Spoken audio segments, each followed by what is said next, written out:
Everything, let's see if we're hooking up. Sending the data. Sending out the responses. All right. It says we're streaming on both. I see us on YouTube. All right. Hopefully sound all right. Yep, we sound good to me. Excellent. Sound Excellent. good to me. Let me send out the Twitter.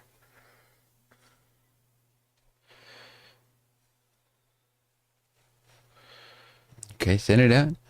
Let the word know. Watch out, bearded man. world know. There we go. All right. Live on all platforms. Live from a place near you. I couldn't think of a good, clever one. That's probably not, since we're in a little frickin' nowhere. Right. Yeah. But, hey, Will. Awesome. Glad you're here, sir. Killed a mosquito just then. Huh? Hello. Hey, Faith, glad you're here. Hello. Hurry up, Rungren. I heard you got situated on Lotro. Very happy to hear that. They can't hear us again. Can't hear. Does that mean you can't hear us? Or, okay, so you can hear us because you responded. Are you talking about the sounds? Oh, the sounds. Okay.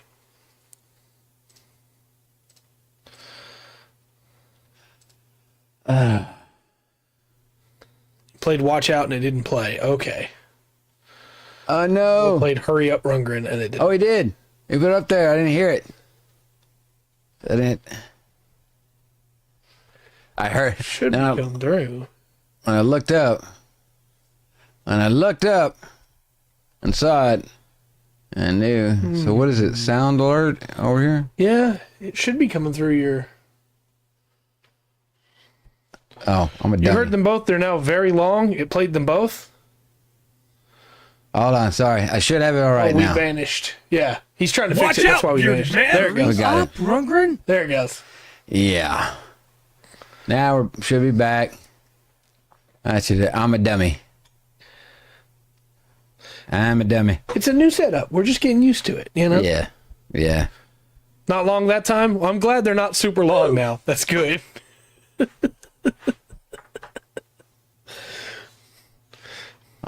Almost all set in it. Excellent. You're a little bit low. Oh, they were low before. Now they should be fine, right? Or are they still low? I'll play one just to be safe.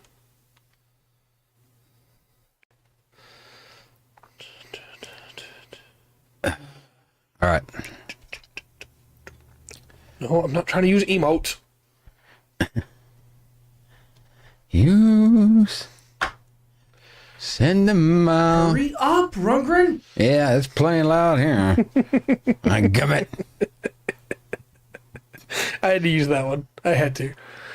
Yeah. Well, Player houses, you can have one per world. So you'd have that. Premium houses, you can have as many as you can afford. Emotional damage. Very nice. Yeah. Very nice. Got him. He just launched a TV show on YouTube. Oh, did he? Stephen He. Oh, Yeah, that's it's cool. called Ginormo. Okay. It's a play on Ultraman. Okay. It's basically what if Ultraman was made by 4 kids into a cartoon. Yeah. But if that was then made by people on YouTube in 2023. All right, fair enough. I don't know. Okay. Well, I don't know. But... Everything seems good. That's what we wanted. Yes. So speaking of normal, Yes. I have a pre-show topic for you. Okay. So I told you that we would continue the stories of Aladdin the Paladin. Yeah. But specifically, we disappeared again?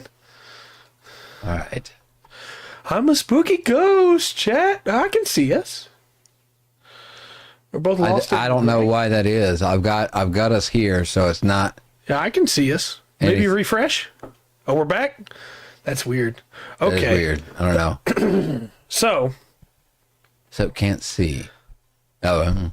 Aladdin the Paladin. Yeah. Specifically focusing on the things that I think are interesting in the story for pre-show topics, not just like covering the story again. Mm-hmm. We talked about the Paladin that couldn't get his heavy armor because the party wouldn't give him their money, and so he became a drug dealer. Yes. Got caught and killed. Right. Because he refused to break his oath and, take out a loan. Excellent. Well, thank Don't you. know why his oath was he wouldn't take out a loan, but, I don't know. Anyway, the next character this player rolled was a rogue. Okay. And his name was Baladin the Rogue. Okay. Brother to Aladin the Paladin. Okay. He didn't tell the party this, but it was obvious that that's what it was. Right. You don't just randomly go, yeah, his name's Baladin. When the previous character's name was Aladin. Yeah. Unless maybe you just really like that sound of a name. Possibly, who knows? Possibly. Anyway, he joins up with the party midway through an adventure, doesn't give them his name, refuses to give them his name. Okay. So the players are already pretty sure what's going on. Now their characters don't trust this guy. Saladin would have been a good choice too, yeah. No, it wouldn't. Don't call him Saladin. Matt. Just for anybody in case out there, mad respect for Saladin, okay? But I'm not. Yeah. No, that's not what I'm saying. I'm just saying don't use that. Yeah, no, not for a rogue. Yeah. Yeah. So he waits to take the first watch of the night. Yeah. And as soon as everybody else is asleep, he rolls a perception check to see if they're asleep. Yeah. He goes to try and kill the monk because he blames the monk for the death of his brother, Aladin the Paladin. Okay. Now, the monk had already passed a piece of paper to the DM. Yeah. Saying, hey, my character doesn't trust this guy. This guy won't even give us his name. My character is going to pretend to sleep and be prepared to attack anybody that tries to attack him. Yeah. So the character of Baladin tries to stab the monk. The player throws a fit because he says he should get a surprise round because the monk's sleeping. Yeah. But the monk wasn't asleep. Right. He's and just so pretended. Right. So the DM rules that he does not get a surprise round. And very shortly after, when the rest of the party wakes up, they don't help Baladin. Yeah. The monk got a surprise round and wrecks him. Sure. Because he stunning strikes him. Yeah. And so the rogue dies very quickly. Because he wasn't very sneaky. And so the topic that I thought of from this was, what do you think about the notes being passed to the DM on the sly kind of thing? Well, if your group doesn't trust each other, or if one of the group's in a secret, I mean, that's fine. Yeah. There's nothing wrong with that. I've done it. I've had players do it. It's stuff that they don't want the other player. And sometimes it's just like, I've had one pass to me that was like, just a reminder, hey, I've got this secret in my background. Yeah. You haven't talked about it in like 3 sessions. Right. It's still there. And I've had other ones. Like one time playing a Kinder, they're happy-go-lucky, kind of like practical jokes and stuff like that. Yeah. So, I've passed those before. That's not a big thing. That's because that's the same as like if I say the group's separated, right? And then I take somebody outside to talk to them about their part of the adventure. To me, that's on the same level. I agree. The other part of this is, how do you feel about somebody making a character just to try and get revenge for the perceived slight on their new character or on their old character? Oh, that all seemed to work out. Yeah, I mean, as far as I'm concerned, justice was served. Yeah, no, that was taken care of. And if he hadn't figured out at that point, maybe he doesn't need to play this table. Right. Unfortunately, he hasn't figured it out. But we'll cover that one next week. Okay. So, hello and welcome to another exciting episode of the Full Spectrum TTRPG podcast. My name is Trey. I'm Rungrun. And we got some stuff to talk about. Excellent. We're on Russian mythology. Yes. Yeah. Russian mythology is a little bit weird. You go back, it kind of falls into 3 categories, and you can kind of go by timeline, but you get a lot of it's kind of Slavic, right? Kind of comes to Slavic mythology. Then you get like a time period. You get like a Christian influence, right? And that kind of changes a lot of the mythology you get, and then later on it changes again. But the core one for me that I found to seem to go through was the Slavic one. So that's what I kind of stuck to for most of it. Lots of interesting characters in it. I'm excited. Also, real quick, chat, remind me when it comes time for plugs, I have some slight news. It's not a big thing right now, but just remind me because I will forget.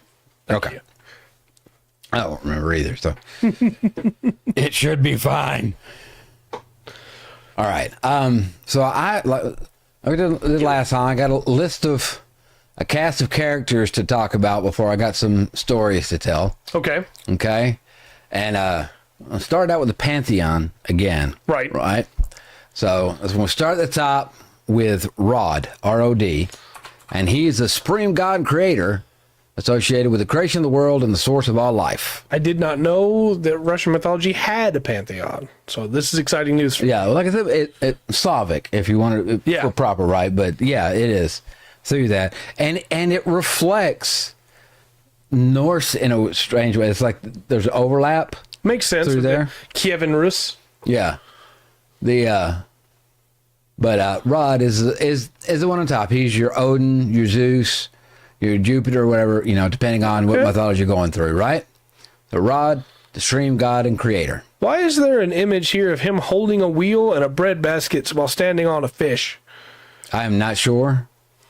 I can only delve so deep, sir. That's the story I want to know. That's all I'm saying. That's the story I want to know. This guy may sound familiar, not his name, but Perun, P-E-R-U-N. Oh, okay. And please forgive me, I don't speak Russian or Slavic, so I might be mispronouncing some of these. But Perun, he's a god of thunder and lightning, known for his strength and mighty hammer. He was often invoked for protection and as a guardian of justice. Perun is also the name of a character in both Wheel of Time and in Malazan. Yeah. All right, let me get these two in here. Okay. Rod, and you said Perun? P-E-R-U-N. Through there. Like I said, he's kind of a Thor-like character. I say that because he's got a hammer and he's got a thunder and lightning, Yeah, that makes sense. Through that. But he's he's kind of like I said, he's seen as a guardian of justice. So I dig it. If somebody wrongs you, this would be the you'd ask parents protection. Yeah. Veles. Okay. The next one, V-E-L-E-S. Veles. And this is a god of the underworld, magic, and earth. He was associated with fertility, wealth, and wisdom. Okay. And is often depicted as a serpent or a dragon. All right. I'm also seeing a lot of him with a bear. Yeah. Do that. The underworld, magic, and earth. But with like snakes in his beard. I didn't have that, but that sounds kind of interesting. Here's a wooden carving of him holding a snake with a bear pelt on his back. And I'm digging that. That's a cool idea. As you dig, if I just showed you like the pictures and got out of them, you'd almost be like, oh, okay, that's Norse, right? Yeah, 100%. It almost feels like that in a way. Mm-hmm. Do that from my untrained eye. 100%. I didn't realize you were taking a drink there. Or I would have talked. I'm sorry. That's all right. That's all right. Svarog. S-V-A-R-O-G. Svarog. Okay, this one I've heard about. I don't know much about it, but I've heard about it. Right. This is the god of celestial fire, craftsmanship, and the forge. Okay. And he's believed to be the father of many other gods, and he was revered as the master of creation. Okay. It was kind of, I guess Rod told him what to do, and he built it in his forge, right? I do have a couple questions. Yeah. First off, there's only two depictions of him. Either he's in a robe with a big flaming sword and he's either just got done smithing or holding it, or he's just naked. Yeah. I think you keep going back in time because people get more and more naked. So I don't know that's true. That's a good point. I don't know that that's, I just thought maybe that was part of the legend, like he only smith naked or something. Right. Yeah. I don't know. That would definitely show off his toughness. Yeah. Clang. I'm naked. Clang. That's clang. true. That's true. No, you're good, Dark. Glad you're here.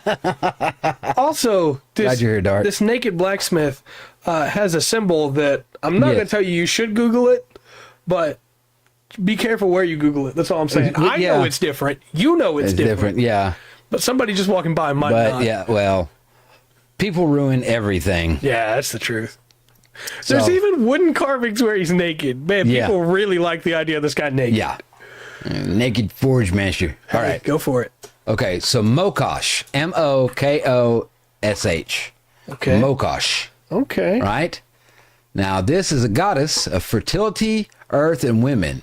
So she's tied into the earth like, It kind of has that. It does kind of have that, but she's associated with agriculture, spinning, weaving, and she's kind of depicted as like a matronly. Nice. Thank you. Excellent. Appreciate you. But kind of, she's matronly, she's motherly in her aspect. I really dig this, like, 1600 style art. Yeah. Of she's got it's clearly supposed to be people, right, reaching up to worship her. Right. But then as you get higher up, it becomes like spores and ferns, and that's really cool. The idea that we're all creatures of the earth. So we all. Yeah, I dig. Cool imagery. I dig her. All right. Another goddess is Lada. Okay. Lada, and she's goddess of love, beauty, harmony. She was also associated with fertility, marriage, and abundance. Okay. And is always depicted as like radiant, as beautiful and very graceful. Makes sense. Not necessarily as a matron. No. I assume that's coming. Yeah, maybe not exactly. I went back and this is much more in the Slavic side, because Russia was pretty big. Yeah. Russia's pretty big. And when you start moving around, you have some tales some mythologies that kind of overlap with others. Maybe a little bit like almost Chinese, and going up through that, maybe Tibetan ways, up to the earliest, which is kind of like, some of it seems like, or is precursor to North American tribes, which you understand about the Bering Strait Bridge and all that. It makes a little bit of sense. I can definitely tell this is a fertility goddess, because all of the wooden figures of her that are inevitably very old are very curvaceous. Yeah. And I'm wording that as best I can. Yeah. She got some hips. That's what I thought. How about, okay, so we got the next one is Dazbog. Dazhbog. Dazbog. Okay. Ramen time? Nice. Yes. Now, Dazbog is the god of sun, warmth, and light. Okay. He's a benevolent deity, and he brought life-giving energy to the earth and its inhabitants. I have definitely seen this guy before. Yes. Yeah. I think he kind of falls... Yeah, I did too. That's a very interesting name, Dazbog, to that. And like I said, I don't speak Slavic or Russian, so I may be butchering some of these. Not as bad as some of the Aztec one. It's always ramen time. Yeah. I know where I've seen this guy before. Yeah. He's Father Bear in the it's not Raptor Red. That's the dinosaur one. It's the other one that's based on like the beasts of the earth and their view on the different mythology. Appreciate that, Dark. Awesome. Dazbog. Yeah, I knew I'd recognize that idea from somewhere before. Yeah. Now this one, when I found this one, when I got this one. Dazbog. I like it. Where you going? He's gonna go eat. Oh yeah. Ramen time. It's always Hurry ramen time. up, Rubber. Oh look, go eat your ramen. So rude. Always pressuring me. I like that guy though. He's cool. He is cool. With the sun behind him. I got three more for you here. Okay. We're getting into some other figures and stuff. Chernobog. Okay. Chernobog. And of course, I see the name, I think of Chernobyl, which is in Ukraine, but right. Enough said. I'm not getting into that. Right. He's a god of darkness, night, and chaos. Yeah. And he's represented the forces of evil and destruction, as depicted as a dark and malevolent figure.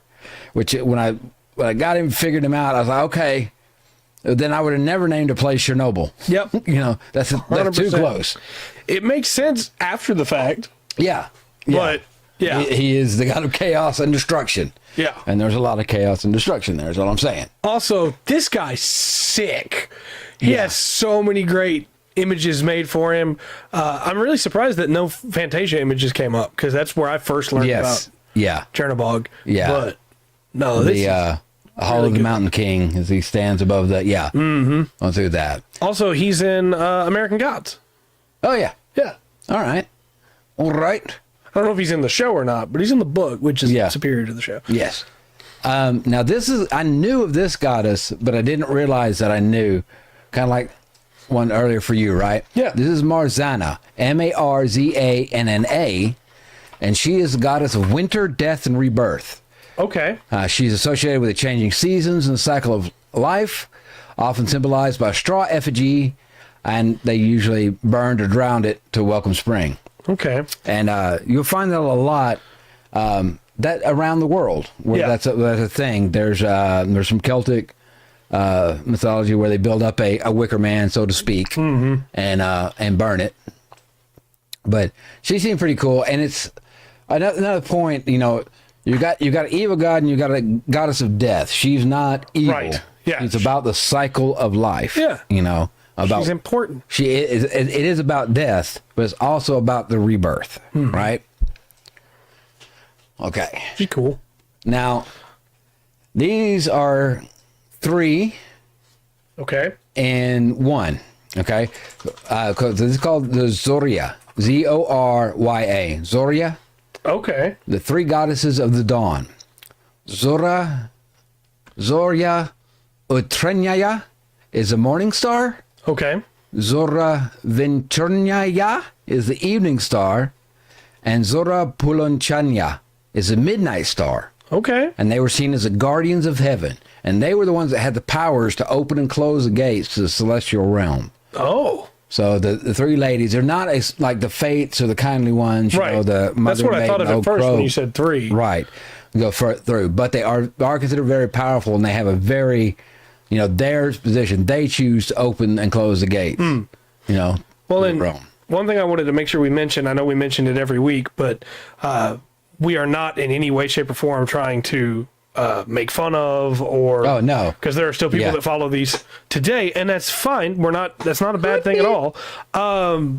We're just talking about, from the greater whole, what historical mythology looks like for the sake of the TTRPG games. And honestly, we're trying to understand as well. If we ever come off as you know, blasphemous, I guess, we don't mean to. We're trying to understand, and we think this is cool. I like this a lot. I love mythology and getting to dig into it like this.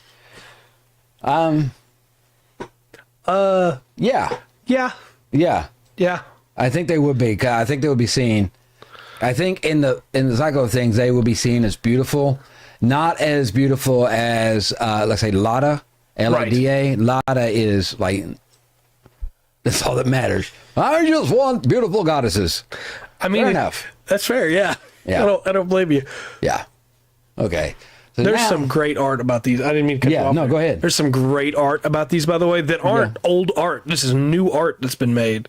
Yeah. Of, I cannot pronounce the names, but the one that is the evening star with like all of the earth in a crown and the moon looking over it. And there's some really, really clever stuff here.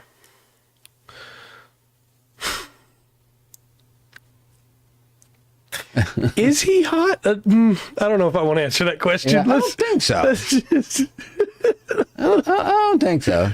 Definitely. Well, you know what? I will say definitely, it would definitely be tempting. I've always said if Satan showed up to me, it would be as a beautiful woman. Right. That. So that's fair. So that was kind of a pantheon would be over that, and to kind of give the main players of the gods, right? Satan would have to show up as a Gundam to me. And they're kind of top. They got the powers. They're the creators. They're the ones over certain things, beauty, fertility, whatever, rebirth. And we go. And now we need to get into some of the creatures. That's fair. I understand what you're saying. That's fair. That's fair. Yeah. That's fair. Yeah. I want to do that. I guess I just have like in my mind. I don't mean to take us down this rabbit hole. In my mind, I have like the older art from like the Middle Ages. Okay. Trans Am indeed.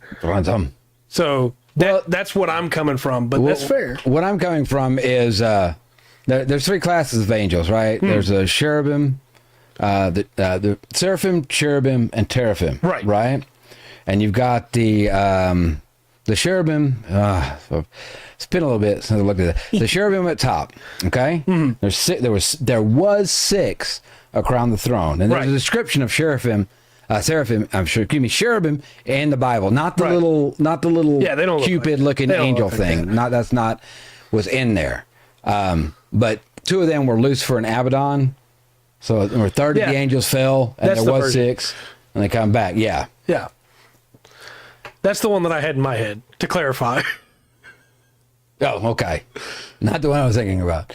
So, no, Lucifer is a big winged eyeball looking thing. I love biblically accurate angels. Yeah. Those things are awesome. That's probably good advice. All right. So I'm getting down to some creatures now. And I put this one first because I had to get this one in. Baba Yaga. Of course. Yep. Baba Yaga, witch, lives in a hut that stands on chicken legs. Right. She's got a broom to sweep up the trail. She... in some tales, she gets children. She traps children to eat them. Okay. And other ones, she just keeps them prisoner. Right. Until they're ancient, and then sends them on their way. But there's a couple of different looks for her. There are very few details I know about her, but one of them that I'm seeing a lot in the art, and one that I remember, is that her house can move. Mm-hmm. Her house can walk around. Yeah, a hut that stands on chicken legs. It got chicken legs. To move it. Yeah. I said that. The next one I put was a firebird. Okay. It is a magical bird with fiery plumage that brings both blessings and challenge to those who seek it. And was supposed to tell you that Mission Court. Oh, yeah, I forgot, Dart. I am so sorry to do that. It is. So is it separate from a phoenix, or is it just a phoenix? No, it's separate from a phoenix. Okay. It doesn't have it is in many religions, and it kind of feels like like in the Crow. Oh my gosh, I'm gonna be talking. I'm talking out of school. But like it kind of reminds me of the Thunderbird a little bit. Yeah, that's how fair. that could be. That could be really bad omen. Or it could be a good one. Right. It doesn't exactly have a set path that it's, it makes sense. going to be on. I'm trying to remember the name of it in Chinese mythology. The Chisua? I don't know. I am not about to start jumping around too much. That's fair. I don't blame you. Yeah, let's just continue. We can cover Chinese mythology another day. Yes, we will for that. Okay. So the next one I'll bring up is the Rusalka. Rusalka. That's a cool name. And this is a water spirit, sometimes shown as a mermaid. You're going to like this one, Dark. And associated with rivers, lakes, and drowned souls. But they've kind of got a little spirit. I got a special name for you after the next one, too. I think you'll like. So this is Rusalka. This is a Nereid or a Selkie. Yeah, I that's what I was kind of picturing in my mind going through it. That there's something in the nymph or dryad family, kind of, or whatever. But yeah, this is, like I said, it's a water spirit, sometimes a mermaid, depending on where I guess maybe who's telling the story or where it's coming through. Like a kappa, but not. Mm. No, it's not. It's not the horse, as far as I can tell. That's the kelpie. The selkie is the woman. Yeah. Okay. This one just sounds Russian. Domovoi. Domovoi. That's fair. They're very similar. And this is this one. Yeah, this is a house spirit. Yeah. It protects the household and its inhabitants. Yeah. The people who live there. This is a. That's fair. That's fair. The domovoi. These are the inspiration that what's her face had for the house elves in Harry Potter, right? Possibly. I think she said that in an interview. I don't know. I stopped listening to her years ago. Possibly. Well, I know she pulled a lot from Tolkien. Mm-hmm. You got Neville Longbottom, so that's fair. straight from the Hobbits. Does it watch the news on big screen TV? No. But it's the same kind of thing. I know what you're getting to, Faith. There, same kind of thing. It would be it's a house spirit, a horse spirit. I don't know that if nobody lived there, if there would be a spirit there. Right. It is the one. This is why you clean the house. It's why you kept your doorways taken care of. Understandable. Those horses are great. God dang it, another horse girl life. I'll tell you about that. Okay, this one's just for you. Okay. A leshy. Yes. Leshy. Yes. A forest spirit or woodland guardian who can shapeshift and manipulate nature. I love leshies. Yes. No, not ad time during leshies. Not now. No. No. Not at the moment. Not at the moment. Yeah, leshy, so a forest spirit, dryad, if you will. Yeah. A lot of these are the coolest dryads. Dryads are cool, right? But leshies are way cooler. Yeah. Correct me if I'm wrong, because it has been a while since I've looked at the myth, and I could be mixing in mythology and fiction from other things, because leshies are in a lot of stuff. Yeah. But don't they walk around with a club? They can. I didn't find that as much as here as I did for the ones out of it was not a leshy, called a leshy, but out of the Celtic mythology. Yeah, with the shillelaghs. Yeah. So that and coming down, that seemed to be a lot more on that. So the dryads or whatever from that side of it. Yeah. There's Satsiad. We'll give it a second. I love leshies. They're so cool. It's like a leshy, not a lushy. Yeah. Also, excellent. Leshies are one of the things that, when it comes down to it, as much as The Witcher does mythology in a weird way sometimes. Yeah.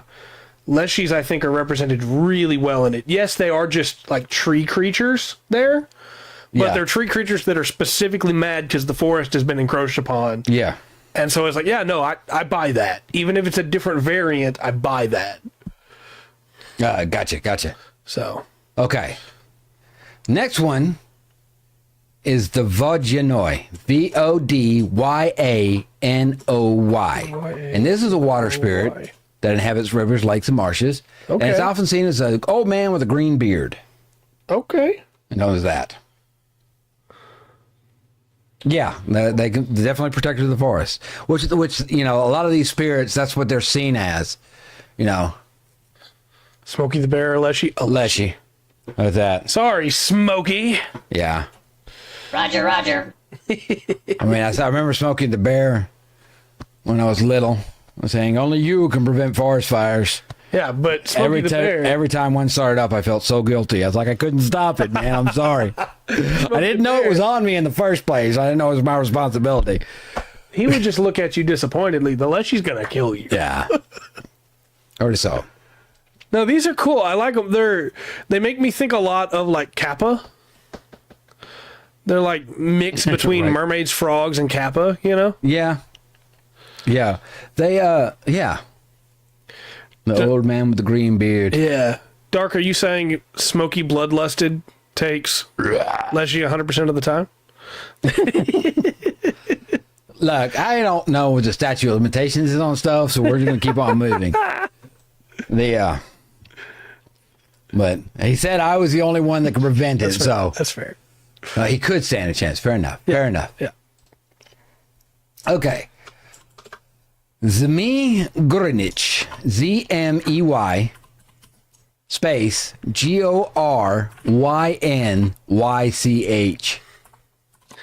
Okay.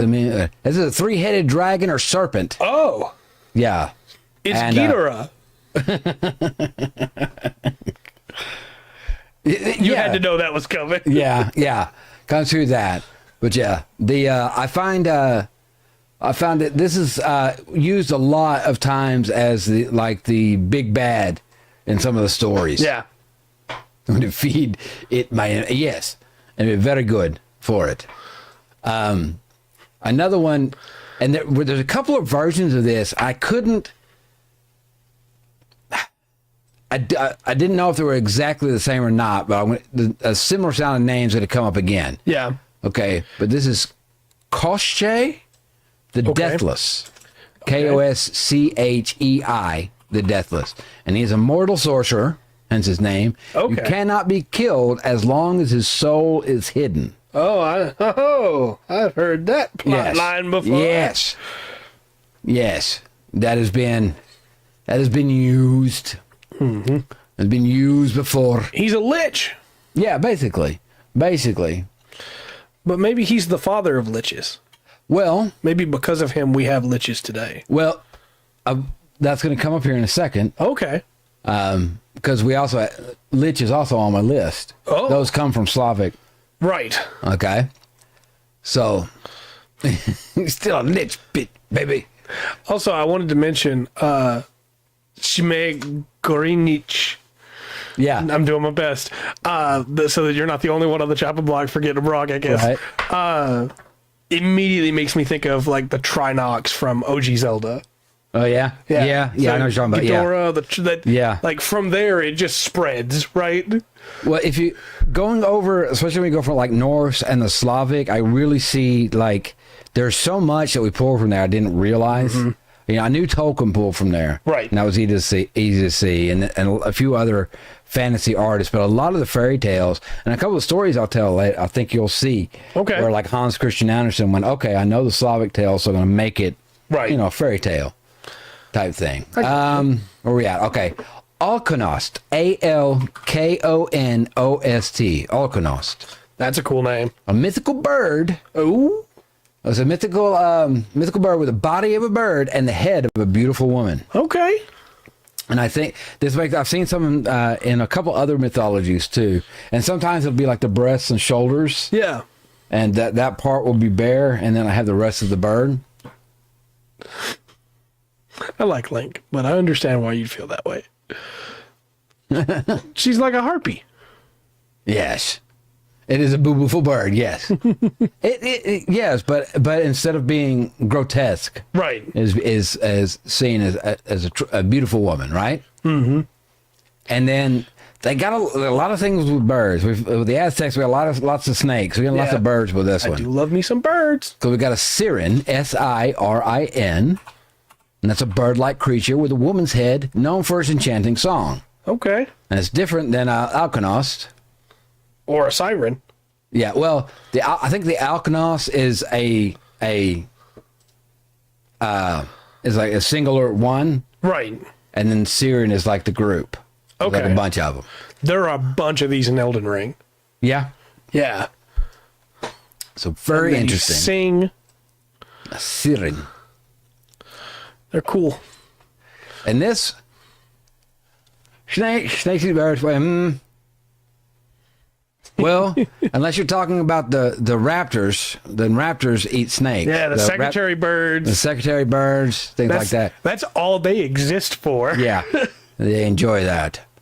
I love secretary birds. They're so cool. All right, next creature. You ready for this one? Yep. Chudo-Yudo. Oh. CHUDO-YUDO. And this is a creature with the body of a serpent, but it has the head of a lion or some other animal. Okay. A weird looking thing. See, not to be disrespectful, but all I can think of when I hear that name is Sudowoodo, the Pokemon. Yeah, it's Chudo-Yudo. Chudo-Yudo. Very interesting. Yeah. Okay. A strange creature. Yeah, I like it though. Yeah. A snake with a lion's head or a dog's head would freak me out for sure. There are so many different variations of this in art too, like a horse one, a whale one. Yeah, there's quite a few. It's got like a Chimera style almost. I guess, yeah. Apparently, there's a movie called Enchanted Princess, Chudo Yudo, the Dragon and the Prince. Okay. We will see. Chudayuro.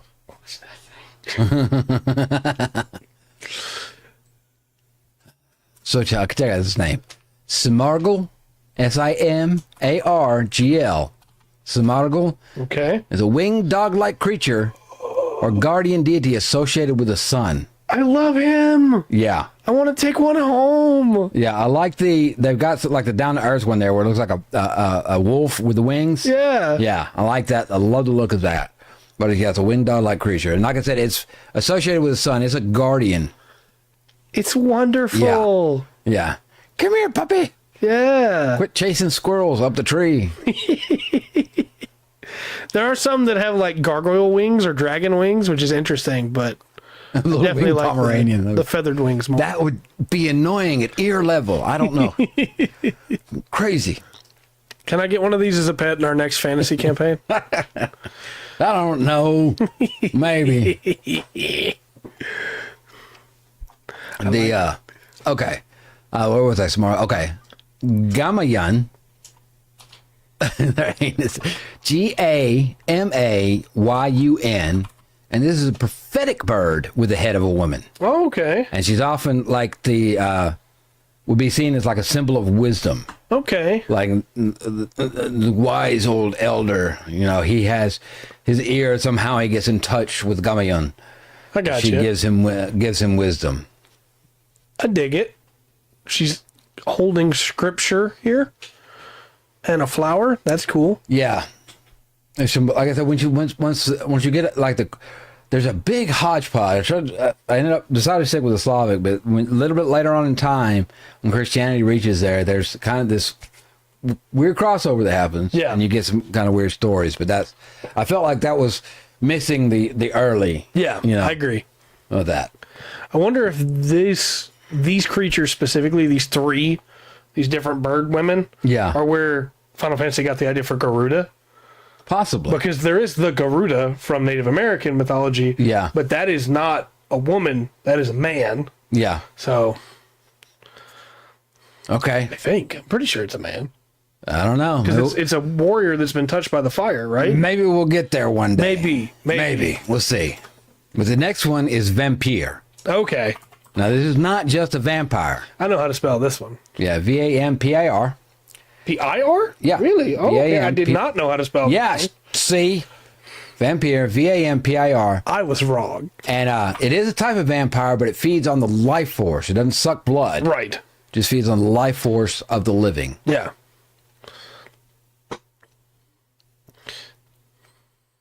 I was. Yeah, I absolutely was. I thought... Yes, yeah, I'm sure. Vampire the Masquerade lied to me. Yeah, he's going with the Gothic spelling.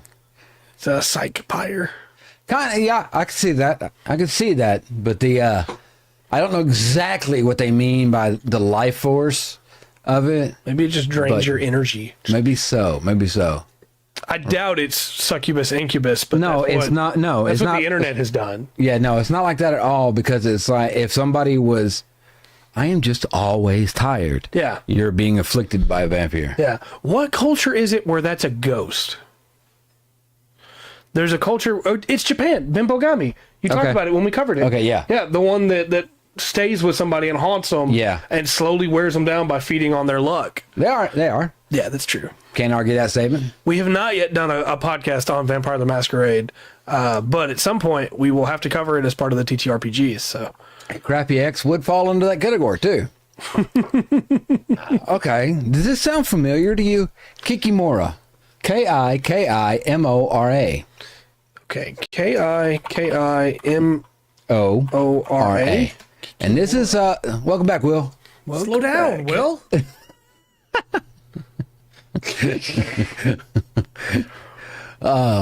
So this the Kikimora is also a household spirit. They're connected to the Domovoi, but these ones are kind of mischievous and cause disturbance. Yeah, all right. You can't find one shoe. Yeah. The Kikimora got it, It's a brownie.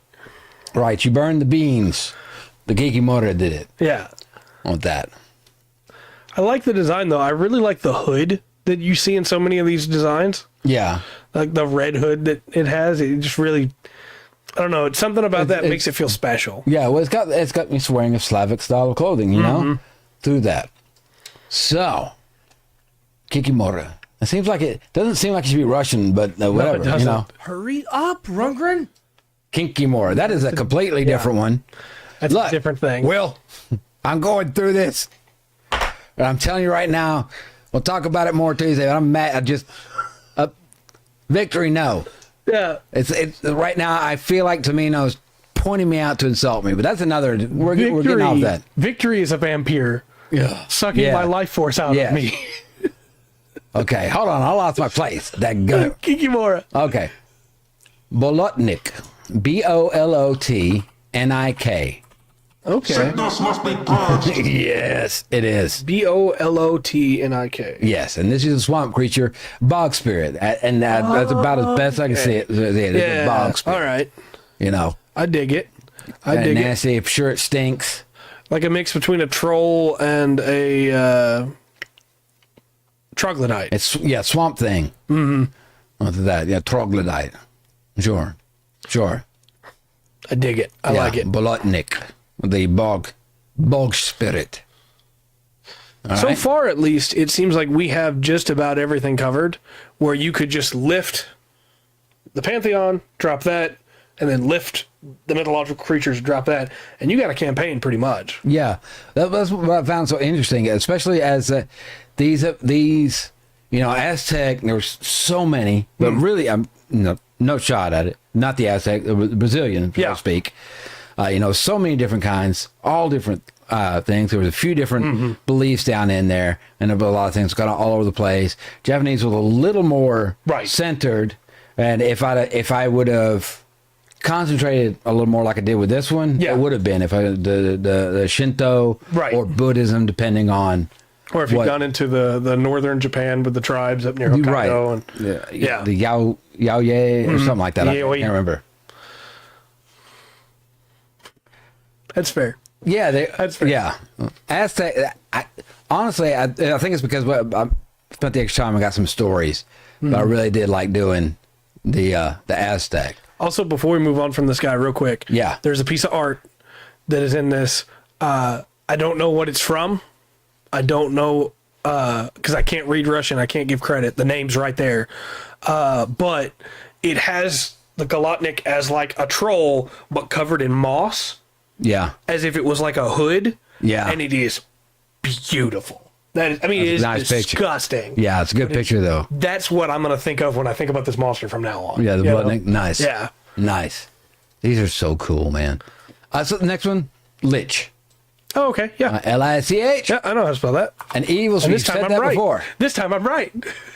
Evil spirit or undead creature that possesses and controls a person's body. Yeah. So a little bit different than what you would, what's in the DMG or what have you. Right.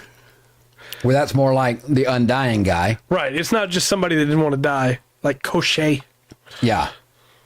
But yeah, kind of your classic things. But he possesses, controls somebody else. Makes sense. To get them to do his bidding. Evil. Evil. Also, it makes me happy to see the 3-5 Lich over here. Just, yeah. With an anime with Aztec gods, she's stupid, strong, and smoking hot. Dark, that does not narrow it down at all. Look, either you or Trey would be the one to tell me about that. I don't know. If you don't know that doesn't about an narrow anime, it down at all. I'm lost for sure. Give me something. Give me art style. Give me genre. Anything. Well, there's a couple that I can think of. No Game No Life has Huitzilopochtli makes a appearance at one point. And then Raka no Yusha has a very Aztec style. Look, you don't have to bring that up, okay? You don't have to bring that up. Onyx Equinox, a lot of gods were fighting. Yeah, Huitzilopochtli's in the background at one point. It's a guy, but he's got like the full headdress and everything. Nice. So. Nice. Okay, so we did the Lich, right? Mm-hmm. Poland Nista. Polandnista.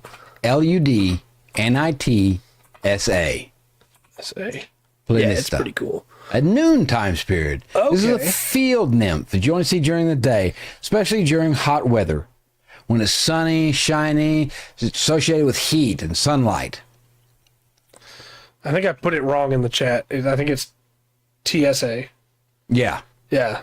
TSA. Let me do it again. Plynista. No, it's too no life. Yeah, no season 2, no life. That's fair. Dark, you're going to look this one up. I'm just saying. On that. Yeah. She's, field goddess. Mm-hmm. I feel like this is one that kind of shows up anywhere. Yeah.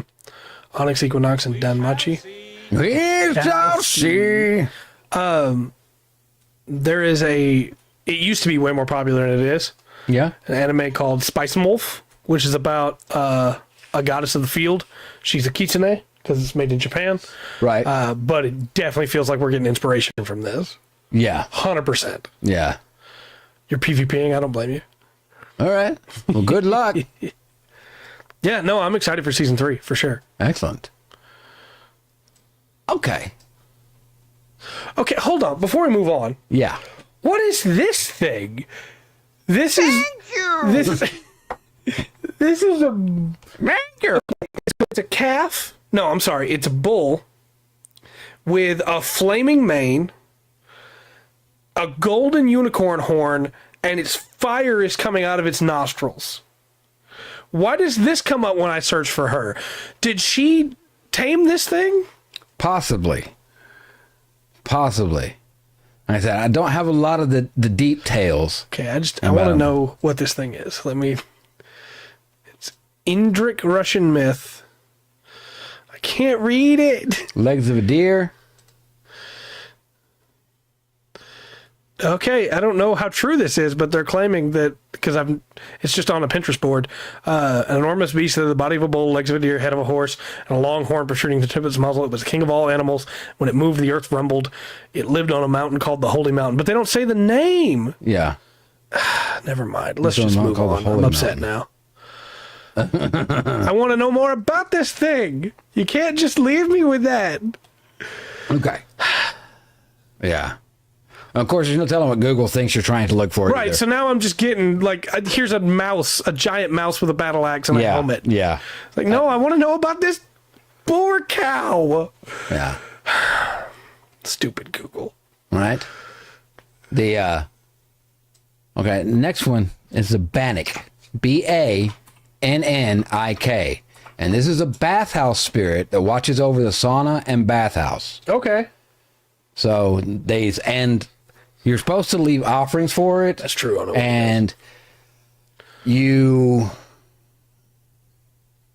it's like you have to send somebody to the sauna first. Because I think this thing, I might be getting mixed up with one that's a little bit further over, but I think you have to leave like an offering, or guests will leave an offering before a wedding, Makes before the sense. bride and groom go into the thing. You want to make sure it's nice and calm so it doesn't ruin your sauna. I got you. It makes sense. So it's sounds a little bass spirit. Sometimes look like a little man. That's cool. Stands out there. I did see someone with a red hat, but I don't know if that was part actually in that or if that was If he's watching over your back, Nice. you're in trouble. Yeah. Oh, it was in Fake Grand Order? Of course it was in Fake Geo. Of course it was. I didn't even think about that. Of course it was. See, Fate to me is like this own separate thing. It's not just gods, it's legends and everything. Yeah. So I lock it away as a different door. Gotcha. All right. This is a Liko. Likho. Liko. And this That's is okay, Dark. just a mean Oh. spirit. And this is all about misfortune, bad luck. It's a Liko, yes. And you got to pay extra for that. But this, if one of these is around, you have bad luck. Anything from like losing a game of dice to, your child falls off the roof and snaps his neck. Oh, no. That. I'm seeing one constant here, which Yeah. is no matter what depiction of the Liko, it's always just one eye.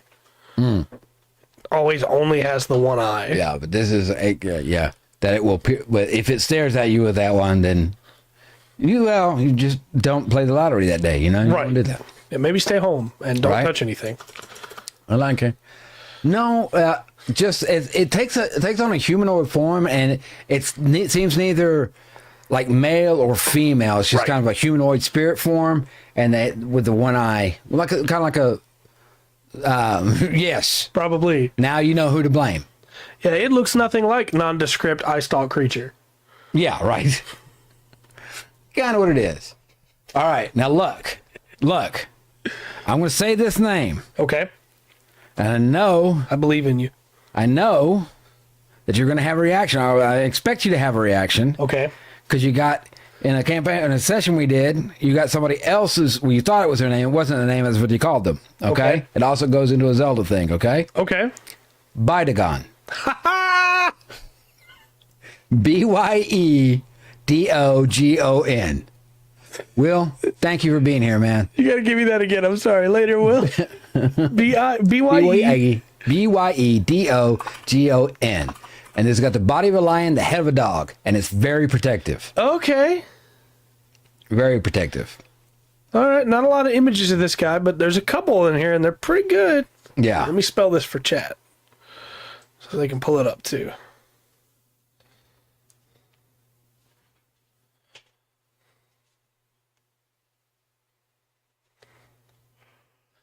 Quetzalcoatl versus everyone? Yeah. Look, if there's one thing Fate does right, it's the fights. The animation is beautiful. Right on. The Bydagon. The protective, not Bytodon, Right. or by the dawn is what the old man said. By the dawn. Bydagon. Yeah, but it got Dogon. You know, that's Dogon. Bydagon.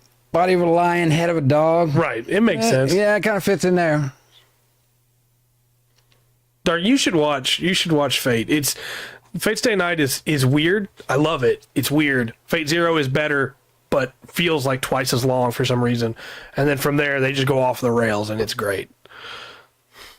They make Mordred a girl, Okay. and they do that just so they can have Mordred walk around in like a strip of leather up here. Yeah. And when somebody's like, you shouldn't dress like that, you're a girl. He goes, no, I'm a man. It's Okay. like, but all right, Mordred, sure. It's weird. Yeah, I don't know. That's before anybody's like, wow, man, he just really want to talk about almost naked Mordred. Like, no, I just want to talk about how weird it is. Very strange. Very At one point, strange. Saber, who is King Arthur but is a woman, says that she wants someone to be the sheath for her sword. And look, it's a weird series. Okay. Fair enough. But I will send that to you. At the same time, because it ties into this a little bit, Yeah. there are a couple of the people that we've talked about that have popped up there in like small roles. Yeah. Waifu mythology. I mean, look.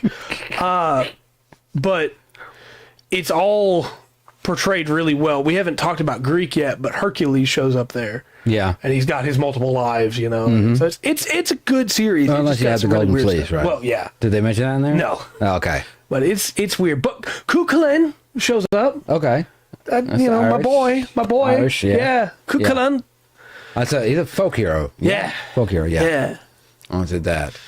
Anyway, I'll stop talking about Fate's Day. There was next one. Why do you put these consonants together that don't go together? Dvorovoi. Okay. Dvorovoi.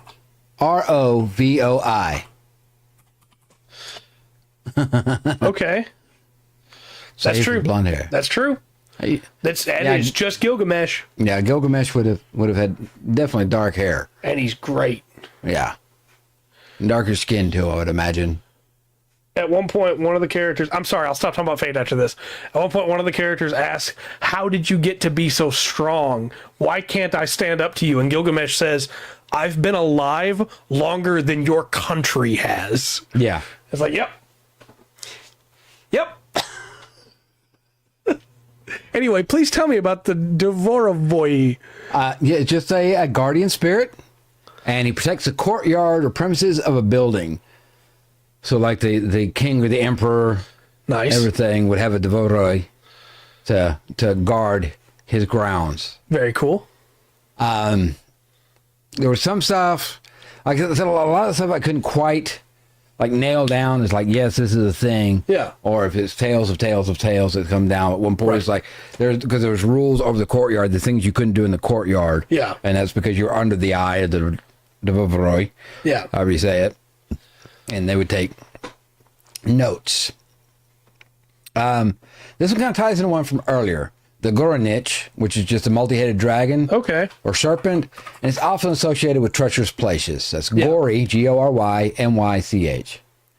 Goronich. And just, I see them as a thing. A lot of times they show the named one we talked about earlier, who is a singular bad creature. This is not just one. You know, they're over like hard places to get through in the mountains. That's where you would find one. You know, low places hard to get through in the desert or whatever, or thick forest. That's where they would.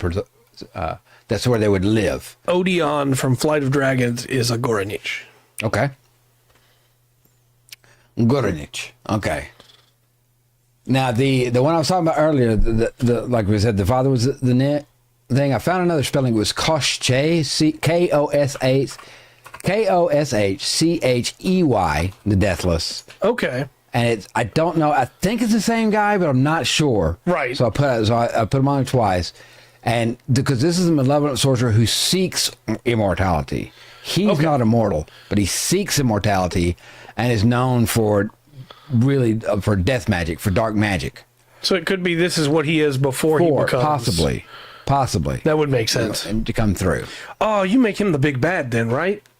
Yeah, Like easily. the party meets him as this. Yeah. As Koshchey. Yeah. And then later he becomes, now call me Koshchey. Yeah.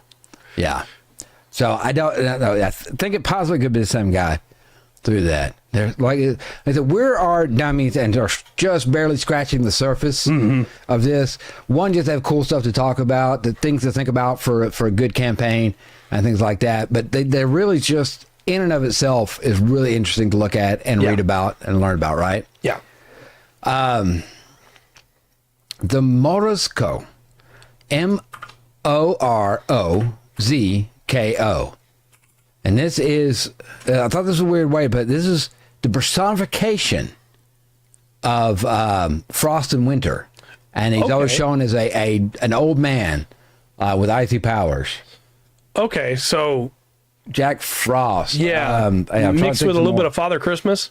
Maybe. I'm going through there. Although I'm sure this came before both of those, but possibly, yeah, through that area. But a really interesting kind of, it's like I'm saying, being little in England, you see Frost in the window and Jack Frost came by. Yeah.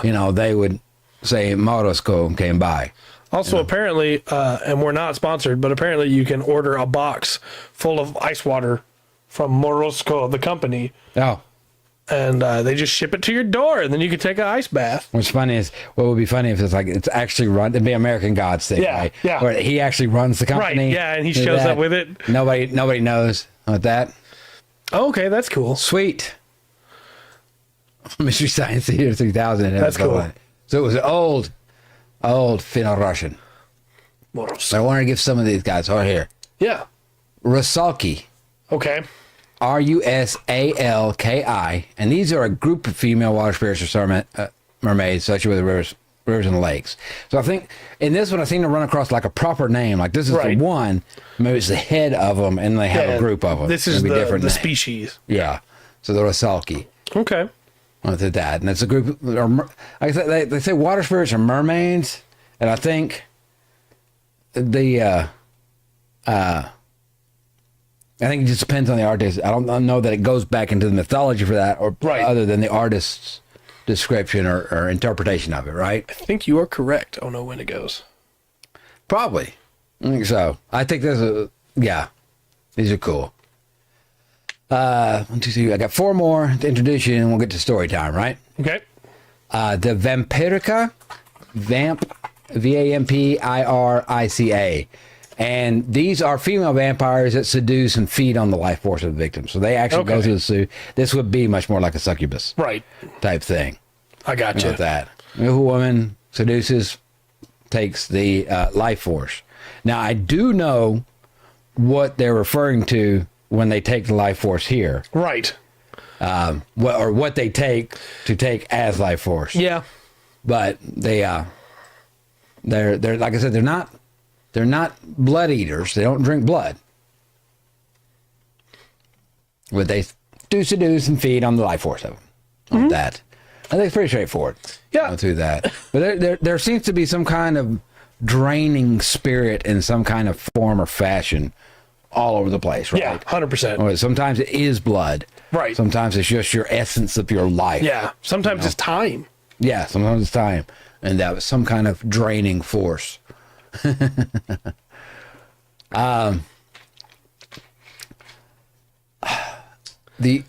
is kind of funny. Ovinnik, Ovinnik. Ovinnik. Ovinnik? Yeah, and this is the spirit you would have in your stove. Okay. You know, or fireplace. Now, they do have a mischievous nature. You don't want to let them get out of hand. They'll burn your house down. Makes sense. But as long as you're taking care of them and appreciating them and giving them the respect, they're going to cook for you. They'll keep your fire hot to cook, keep your fireplace to keep you warm and camping, stuff like this. I got you. Which that kind of like brings it all together, right? You got a legitimate lesson in there. Some wisdom to go over. Don't watch your fire. Right. Don't let it get out of control. I do like how some of the art for these is cute little kittens. Yeah, fire cats. Cats with just a fireball in their hand, and some of it is the most horrifying creature I've ever seen in my life. Yeah. Well, see, there was another one called an Ogoniok, which is, I got the next one on the list. The Ogoniok. And this is a spirit of fire, of flame. Okay. And it's often depicted as like a little fire or light. And at first I was thinking of like a wisp or something like that, but of fire. But they seem to take on other forms as well. And I don't know if that's like the Ovinnik and the Ogoniok, or they fight, or if they're allied, or if they're part of the same species, so to speak, or whatever. I gotcha. But they, I think, I don't know, maybe it's because the other one's just in ovens and fireplaces, and maybe this is for like candles. Right. And lamps or something. Would make sense. Not sure. Maybe it works for pairing. Okay. And there's one more you got to know in this before we get into story time. And this is Tugarin Zemijevic. Tugarin space Zmeyevich. And this is another dragon that's used in story sometimes as a big bad guy. Right? Seeing a lot of enemies and heroes as you get into the folklore and mythology and stuff, that he shows up. And this may be just like a different region, what he's known as compared to, but I saw nowhere where he was three-headed. Right. To do that. But definitely a named dragon, yet again. There are some depictions of this where he has weapons. It's like he's holding a bow, or he's holding a sword and a shield. Okay. Which is really interesting. Yeah. Apparently there is a movie about this one too. I'm sure. That's cool. Help me out here. Alesha Popovich I Tugarim Zme is the name of the movie. Sure, that sounds perfect. We'll go with that. One more person I got to tell you about real quick, though. Okay. Sorry. And this is the Vasilisa, Vasilisa, the Beautiful. And the first story is about her, but I find out she comes up in a few different times. Okay. About to sneeze. Hold on. Excuse me, folks. Bless you. I will type this out for you, Chad. Celia. And she's always going to be beautiful. Shut up. Well, that's a kind of a cast of characters through the Pantheon. And of course, that's a lot of information to take in. Right. All at one time. Some really cool stuff in there. Based on people's beliefs and the mythologies that they had. Mm-hmm. So, we talked about you said the first story is about her? Yeah, Okay, Vasilis. then I will wait to ask my question Okay. because the story might answer it. Okay, we'll find out.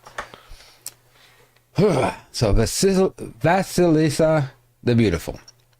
So once upon a time, in a distant land of vast forests and deep mysteries, there lived a young girl named Vasilisa.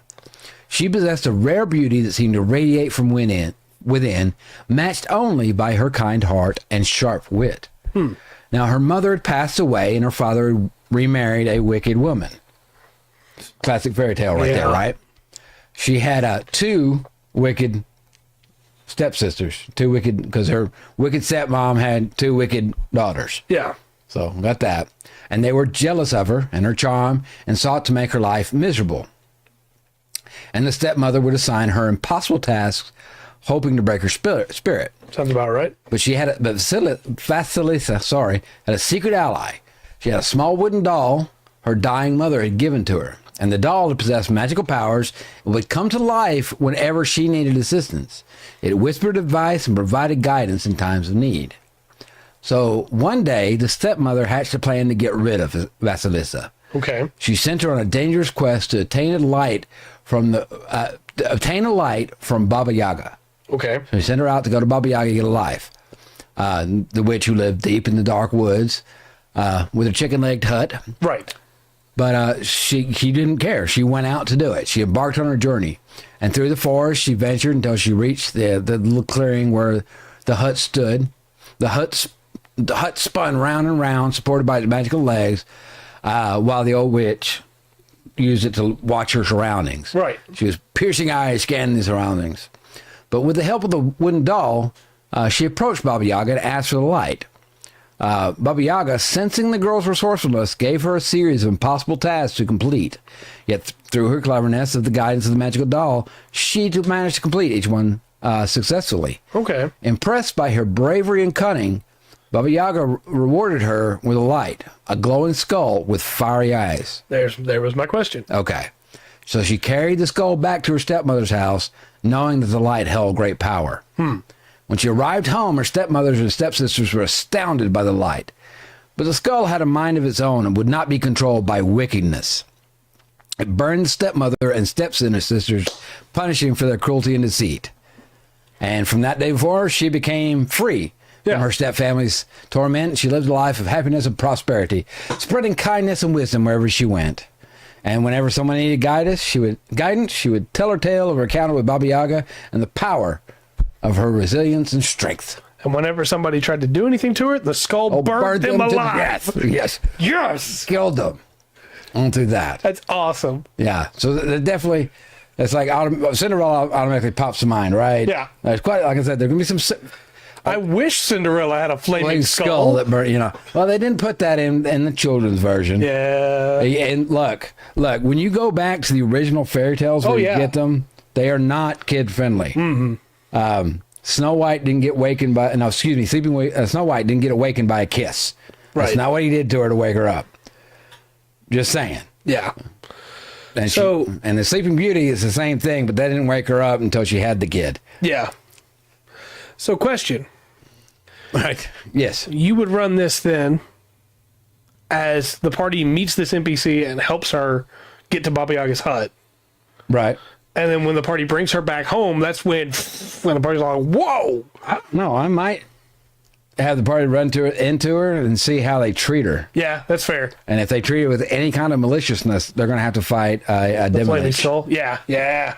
So. That's awesome. All right, we're doing good on towns. Yeah. All right, so now let me tell you about the Firebird now. Okay, all right. I'm going to pull it back up. The Firebird. Chat spelled exactly how it sounds. All right. So once upon a time, in a kingdom of great wonders and extraordinary tales, there lived a young prince named Ivan. He was a brave and adventurous soul, always seeking new and exciting quests to embark upon. Yeah, that's true. One day, a rumor reached the prince's ears. A magnificent and elusive creature known as the Firebird had been spotted in the kingdom. The extraordinary bird possessed feathers that glowed like flames, and its magical powers were said to bring both blessings and challenges to those who sought it. Makes sense.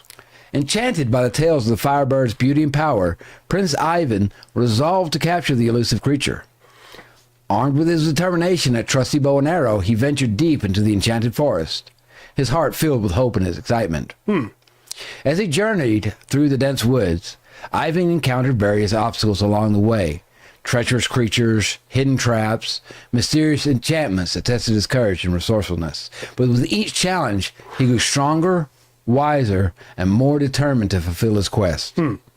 During the perilous journey, Ivan caught a glimpse of a watchful figure amidst the trees. The beautiful Princess Vasilisa. Oh. She possessed a rare grace and air of wisdom that captivated the prince's heart. She was also drawn to the noble prince, sensing the purity of his intentions and the sincerity of his spirit, which she had a test. The skull would let her know, right? Right, yeah, 100%.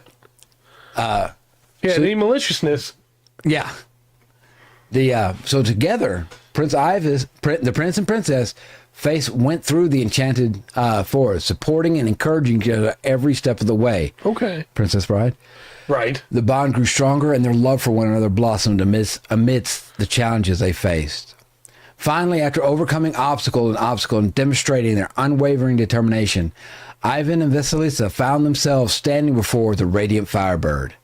Its feathers shimmered with otherworldly hues, casting a mesmerizing glow upon the surrounding.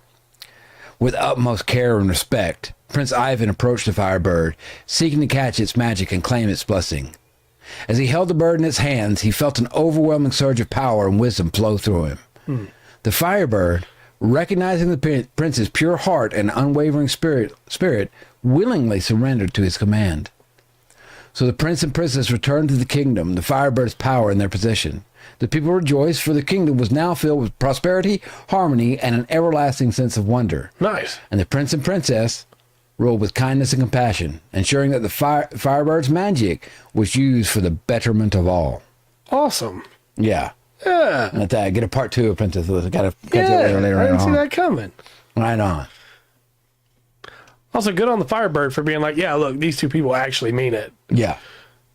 Yes. Like, I got a Firebird and a Flaming Skull. They are, and not being murder hobos. Yeah. Yeah. And they made quite a group. Good job trying to take over their kingdom. Right. Good luck. Yeah. Just imagine a party that's like, look, I don't like this king. I think we're going to have to, we're going to have to kill him. And as soon as they say that, just a Firebird comes up from behind the throne. The ballet have might, and so to speak, a lot of these Slavic tales end up becoming the fairy tales that Right. that Europe, Hans Christian Andersen or what have you, and some of those are written as comedies, and some of the and tragedies, and I use that in the classic sense. Yeah, comedies a happy ending, tragedies a sad ending.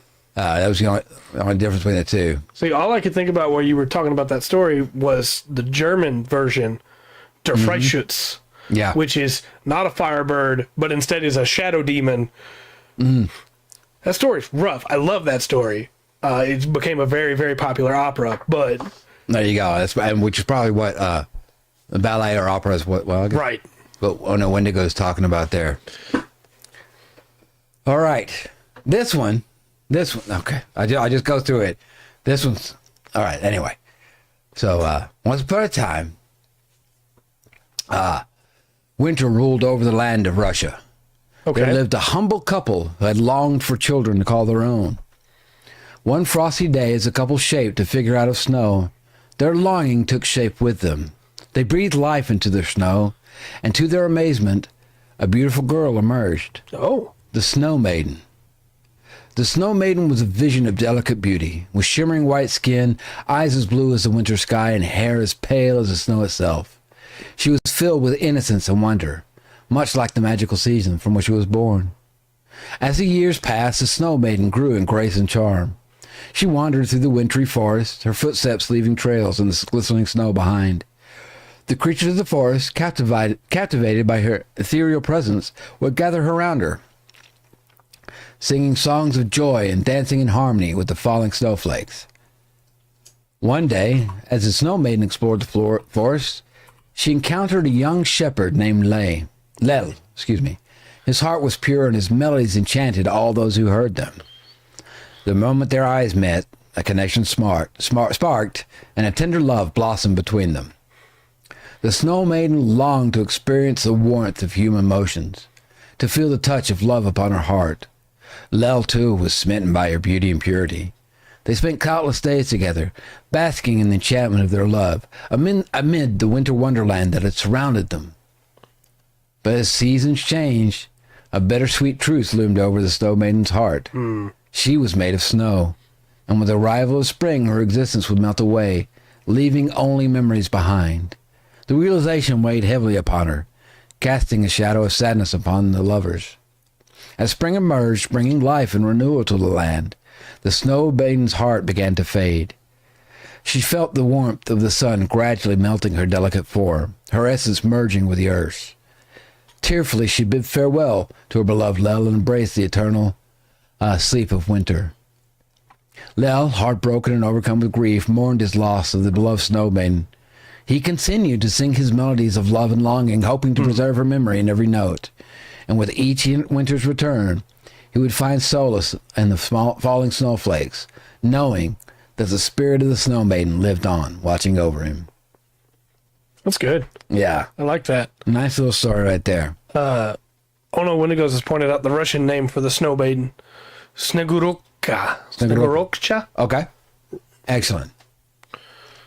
Thank you for that. Yeah, that's a good story. I like it. Yeah. I love, as most of you know by this point, tragedy. And so, in stories, not in real life. And so, the fact that she didn't get saved at the end is just like, yeah, it's bittersweet. There's the fairy tale that this reminded me of, or the story that's reminding me of, and I don't know I have a direct connection because it's not quite the same, but what is it? The little girl, the matchmaker? Yeah. Who's in the snow, she sells her matches. Yeah. And yeah, that doesn't end very happily. Yeah. But no, but I did find it from that spelling and then pronounced it the way that the official spelling is. yeah. All right. It made me think about the myth of the Heartsmith, Yeah. which I've brought up a couple times as one of my favorite stories. The man that can fix people's hearts, and you only find out at the end of the story, spoilers, I guess, for this incredibly old myth Yeah, right. that has existed in human culture forever. At the end of the story, you find out that to fix their hearts, he's taking pieces of his own. Yeah. And so finally, when the child finds him on the ground, Yeah. says, well, Heartsmith, how can I help you? And he says, you did enough. Yeah. You brought the people to me that I could help. Yeah. Yeah. And it's, Yeah. there's a really good, graphic novel that somebody made of that story that really just hammers home the weakness of the Heartsmith when he's on the ground, and it gets me every time. Yeah. They lived in a rough land, so some of the stories are going to be rough. Yeah. You know? Yeah, the Match Girl is haunting as well, 100%. So here's one called The Stone Flower. Okay. It's a story called The Stone Flower. In a small village nestled amidst the magnificent Ural Mountains of Russia, there lived a talented young craftsman named Danila. With deft hands and a creative spirit, he worked tirelessly, fashioning exquisite stone sculptures that captured the beauty and essence of the natural world. Danila possessed a deep love for his craft, yet he yearned for something more. He longed to create a masterpiece, a sculpture that would embody the very spirit of beauty itself. Inspired by his dreams, he embarked on a perilous journey to seek guidance from the mystical mistress of the Copper Mountain. Guided by his unwavering... Thank you, I appreciate that. Guided by the unwavering determination, Danila traversed treacherous landscapes, delving deep into the heart of the mountains. Finally, he reached a hidden cave, where the mistress of Copper Mountain resided, surrounded by an aura of enchantment. The mistress, impressed by Daniel's passion and talent, presented him with a magical challenge. She entrusted him with a block of stone, unlike any other. A stone that possessed the power to transform and reveal its inner beauty for those who truly understood its essence. Nice. Filled with awe and determination, Danilo returned to his village, eager to unlock the secrets of the stone and create his magnum opus. Days turned into weeks, weeks into months. He tirelessly chiseled away, pouring his heart and soul into each stroke of the hammer. Amidst his artistic journey, Danila's love for a beautiful young girl named Katya blossomed. She became his muse, inspiring him with her grace and captivating spirit. Katya understood the depths of his passion and supported him wholeheartedly, her presence infusing his artistry with even greater meaning. As Danila's masterpiece, the stone flower, began to take shape, the village rejoiced in anticipation. The sculpture emerged from the stone, delicate petals carved with astonishing precision, capturing the essence of nature's beauty. It seemed alive, as if ready to bloom at any moment. But the magic of the stone flower carried a weighty price. Danila, enthralled by the beauty of his creation, became consumed by its allure. Yeah. Neglecting the responsibilities and the love he shared with Katya. He fell under the enchantment of the mistress of the Copper Mountain, losing sight of what truly mattered. Realizing the depth of his mistake, he embarked on a soul-searching journey to regain his sense of purpose and reunite with his true love, Katya. Guided by the wisdom of his grandmother, he learned the importance of balance, of cherishing his artistry while nurturing the relationship that gave his life meaning. He found Katya once again and rekindled their love with renewed understanding and appreciation. Together, they embraced a life rooted in harmony, where love, art, and human connections intertwined. Nice. Toreador curses. Yes. Yeah. That's a vampire. I don't know if you know. That's one of the tribes of vampires. No, I know. The snotty Toreador. I was positive he was going to find her and she was going to have moved on. Right. That is what happens so often in those stories. But a lot of the stories, when you go back, all of them are teaching a lesson in some way, right? You know, and like I said, it is about the last line of this: harmony, love, art, human connections. All of those are important. You know, I put them on. And oh no, when it goes, you said you hadn't heard the Heartsmith story before. If you Google it, I think there is a comic that somebody made that it hadn't been popular in a long time, and that comic was built on that old story, and then it kind of come up again. It's called a different thing in a bunch of different cultures, but sometimes it's a soulsmith, sometimes it's the lifesmith, things like that. But it's always the idea of, or like a doctor that gives of themselves. You know, it's always that idea of giving up self. Well, there's another one. I believe it's English. It's like a folktale of a woman who feeds the village. Yeah. And she feeds the village, but never eats for herself. Right. Or the children in the village, maybe it was. Either way, but it was a kindness of her heart. She didn't take care of herself, and she didn't feed herself and pass away. For sure. Yeah. Yeah. Let's do that. No, that one didn't have such a harsh ending. That's true. Now I got to tell you about the three-headed dragon. Okay, tell me about Gorinich. Okay. Always befriend a flaming skull. Yeah, that's right. Exactly. 100%. Show respect to strangers. In the vast, untamed lands of Russia, where legends take shape, there once lived a wicked serpent known as the Zmy Gorinich. The creature was no ordinary snake, for it possessed not one, but 3 heads, each adorned with gleaming eyes that glowed like embers of fire. Zmy Gorinich was a terror that plagued the countryside, wreaking havoc and spreading fear among the people. Its scales were hard as iron, and its fiery breath could scorch the earth, leaving a trail of destruction in its wake. The mere mention of its name sent shivers down the spine of those who dared to speak of it. In a village not far from the serpent's lair, there lived a brave and valiant warrior named Dobrynya Nikitich, known for his unmatched strength and unwavering courage. Dobrynya vowed to rid the land of this monstrous threat and restore peace to the people. Armed with his trusty sword, his heart filled with determination, Dobrynya set out to confront Zmy Gorinich.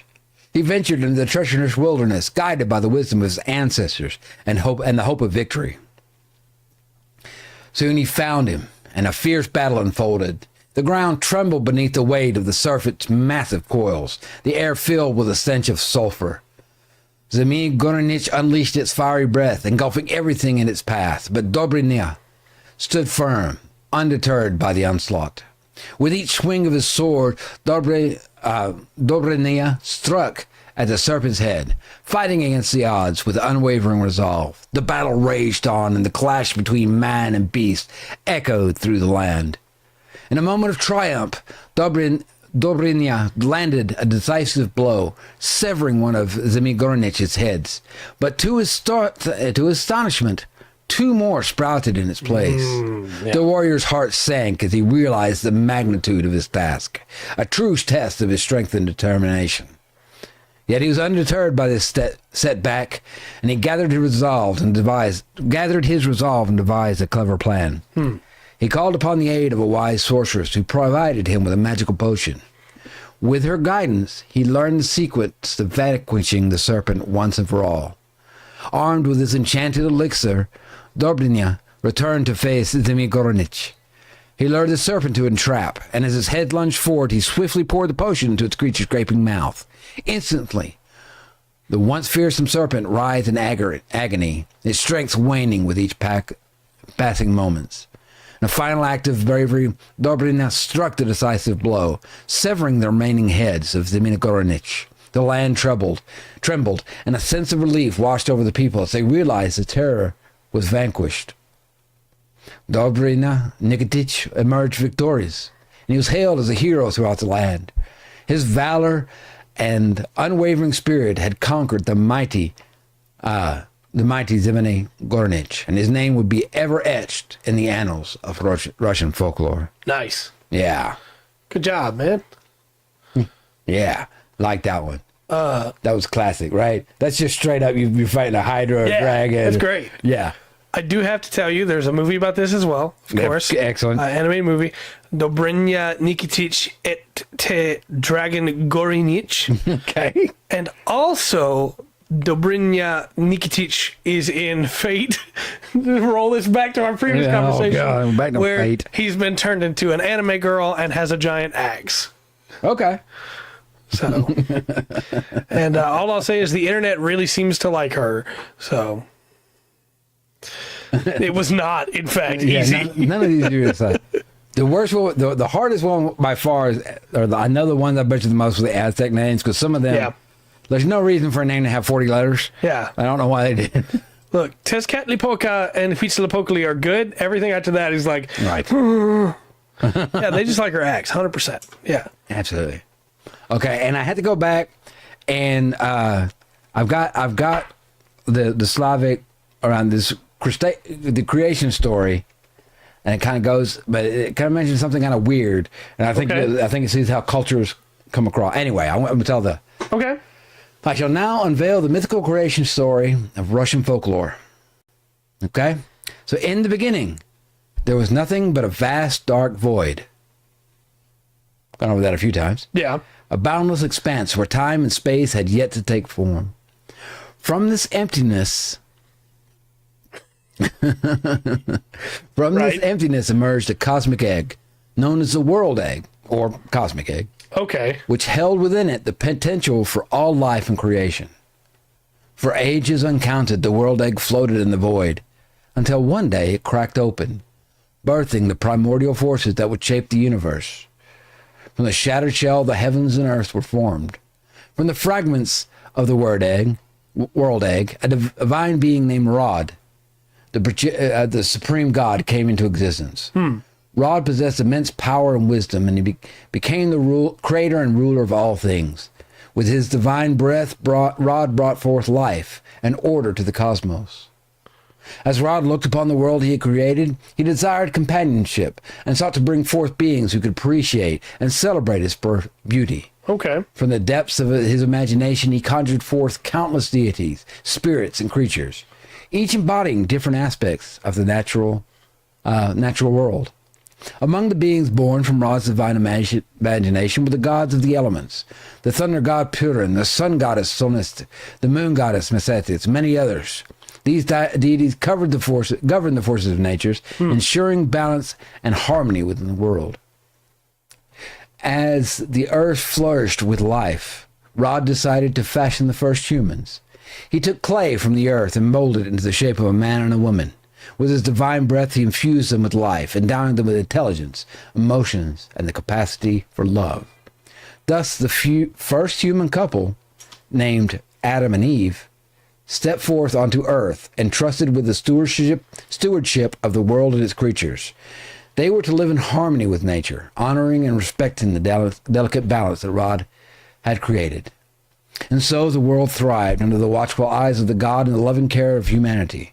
Seasons came and went, rivers flowed, mountains stood tall, and celestial bodies illuminated the night sky. Life flourished in all its forms, guided by the wisdom and benevolence of Rod and his divine offspring. Okay. Didn't expect those names.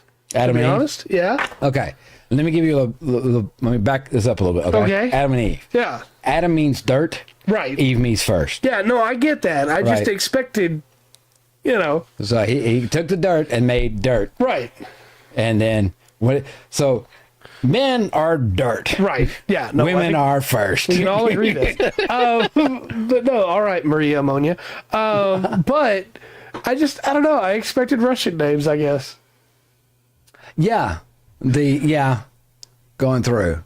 Like I said, there's times where cultures cross. Yeah. And things come in. I couldn't Yeah. find it. I couldn't find anything older. This was a creation myth I found. Right. From Birdemic? Birdemic? That's fair. Birdemic is a great movie. See, I thought of Rod Gilbert the whole time, the comedian. Oh, okay. But, Rod. So that's what I got for you tonight. Yeah. So that. Did you learn anything? I think so. I think I learned a lot, actually. Yeah. I understand where both Perrin from Wheel of Time and Ganos Perrin from Malazan get their names. Yeah. I understand where a lot of the references and stories that come from later, like Der Freischütz, I don't think that story started there. I think it probably started with something close to the myth that's shown here. Okay. Yes That's and fair. no. Because Christianity came to the Russian area. Right. Through that, and of course it wasn't defined as Orthodox Protestant. That wasn't around at the time. And then later in Russian history, it comes down, and now the only, if you're Russian Christian, you're Orthodox, Greek Orthodox, so to speak. No, don't worry about interrupting. Please comment away. Sorry for my reaction there. A car down the road was really loud, Yeah. and for just a second, I could have sworn there was a bobcat behind me. I didn't know what that sound was. What was it? I don't know, but looking at all the, and I love every mythology we've went over. Yeah, 100%. I love stories from it and everything else, and they just give you story after story, encounter after encounter for a tabletop role playing game. 100%. I think I would run this pretty much straight. Yeah. Much like the Aztecs, much like the Norse, much like the Japanese. Although the Japanese takes a little bit more work than the others. Yeah. I'd probably run them pretty much straight. Yeah.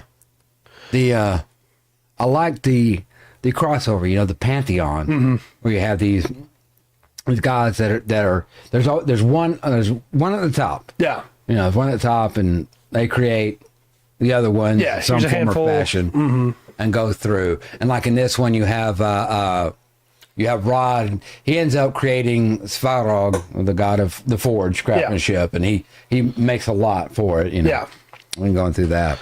I also really like all the house spirits. Probably not a surprise because my family's Irish on one side. Yeah. And I like Irish mythology a lot. House spirits are something that really speaks to me. Yeah. So I like that a lot. Yeah.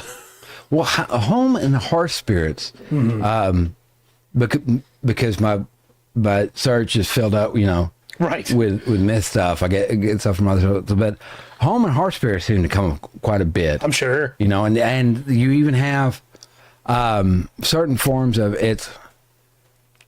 I'm sorry, the name just went out of my head. It was sitting on top, like, don't forget it, mention it, forgot it. But the things where they have little figurines in the house. Yeah. Right? Yeah. And some in the Spanish later, when you get into like with the brujos, the witches and warlocks. Right. But they'll have a number. There's, I'm sorry, Mother Tia. That's Mother Aunt. That's not it. Tia something. But it's just a bunch of little heart spirits that you keep happy. Yeah. You light candles. You pray to them. You ask Makes them sense. to take care of your home, you know. Right. Against invaders. Make sure the food stays good. Yeah. You know, help with cooking and things like that. And just this idea of this, you know, you may be part of this bigger community and we have all this, but this little house spirit right here. Yeah. This is for your home and your family. Right. And if everybody's messing up in your family, you're going to suffer for it because the home spirit, the heart spirit's not going to be happy. Right. No, I think that kind of stuff is real cool. And you have both sides of it, right? This was the way they explained these phenomena, and also but for them it was this creature, you know? Yeah. And a lot of the stories I run into, they, you know, I don't know if everybody knows this, but they're Aesop's fables. Yeah. I heard that. They always come with some lesson at the end, right? I guess the tortoise and the hare were probably the biggest story. Right. Which there's And the Grape's my favorite. Yeah, Fox and Grapes, which there's 2 tortoise and hare stories. Right. One ends with, you know, slow and steady wins a race. The other one ends with, you know, an old broom doesn't always sweep straight. Right. Because the turtle loses in the second one. Nobody knows about that one. Right. That's not the popular rabbit, one. Yeah, it's just a rabbit's the bad guy. Well, and I think a lot of people talk about like the scorpion and the dog, or the scorpion and the frog, I'm a depending on scorpion. versions. Yeah. Yeah, I'm a scorpion. What do you expect? Yeah. Yeah. But no, I agree. I think I love all cool. the personification of ideas and things in nature, you know, and gives that there's a greater power behind all this. Right. The door's not just squeaking because it's loose or because it needs to be greased. Yeah. It's squeaking because there is a creature making that sound. Yeah.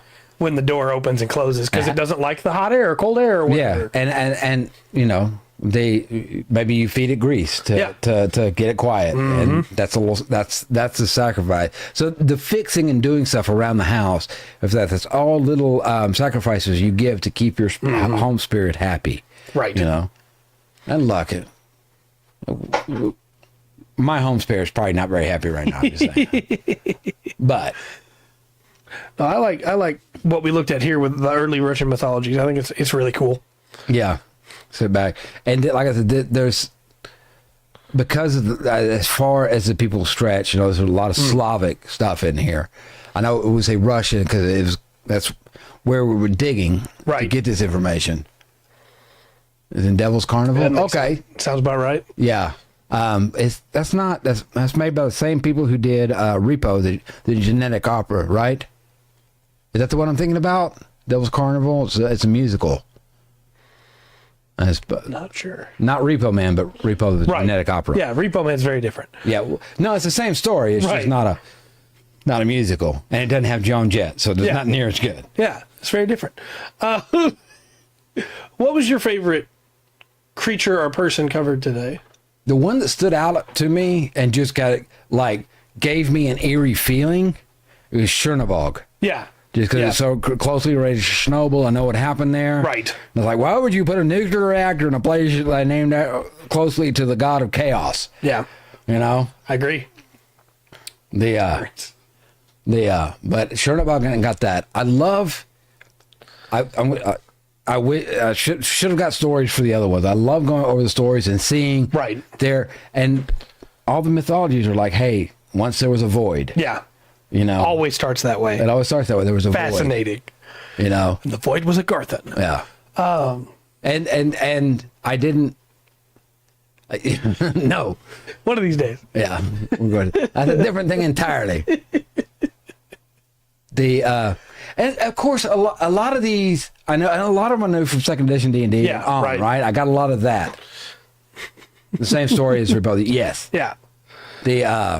But like Baba Yaga, the Leshy, 100%. These are names I knew. Yeah. You know, Lich, Vampire. You know, obviously names I knew, and as you go through them and start looking at them, you're like, this video game, this movie, this story, this is where 100%. They got that. You know, you can see them. I don't know, in different ways. Yeah, you see the inspiration for sure. Yeah. My favorite was Vasilisa. Yeah. The flaming skull. That's sick. Yeah. And then, of course, I love both the Leshy and Gorenich. Yeah. Because those are concepts that I already loved. So, right. You know. Going through that. still love them. It turns out they're just cooler now. Now, as I mentioned at the beginning, podcast, Russia was a huge place, and you go over and there's different fables. Right. And one of the fables that was, or one of the stories I found that was presented to me as a Russian tale, I always thought was Chinese. Okay. And I'll do a bridge version of it real quick. It's called The Nightingale. Not to be confused, I found another guy. I wish I could have found some more myself, because apparently there's a Robin Hood type character in Russia called the Nightingale. Okay. But the story of the Nightingale, the one I'm talking about, a nightingale presented itself to the emperor and would sing songs to the emperor. And the emperor loved the nightingale, loved its songs that would sing to it. And his craftsman created a mechanical, like a clockwork nightingale. And it sung, and the emperor was so impressed by the handicraft and the craftsmanship and the that his people did, the laborers did to make it. And he loved it and always sung the same song. And he thought the song was so beautiful. Well, the nightingale felt neglected and left. And then the king realizes that this thing just sings, has no inspiration. Right. You know, it's just going to sing the same notes over and over again that were fed to it by another person.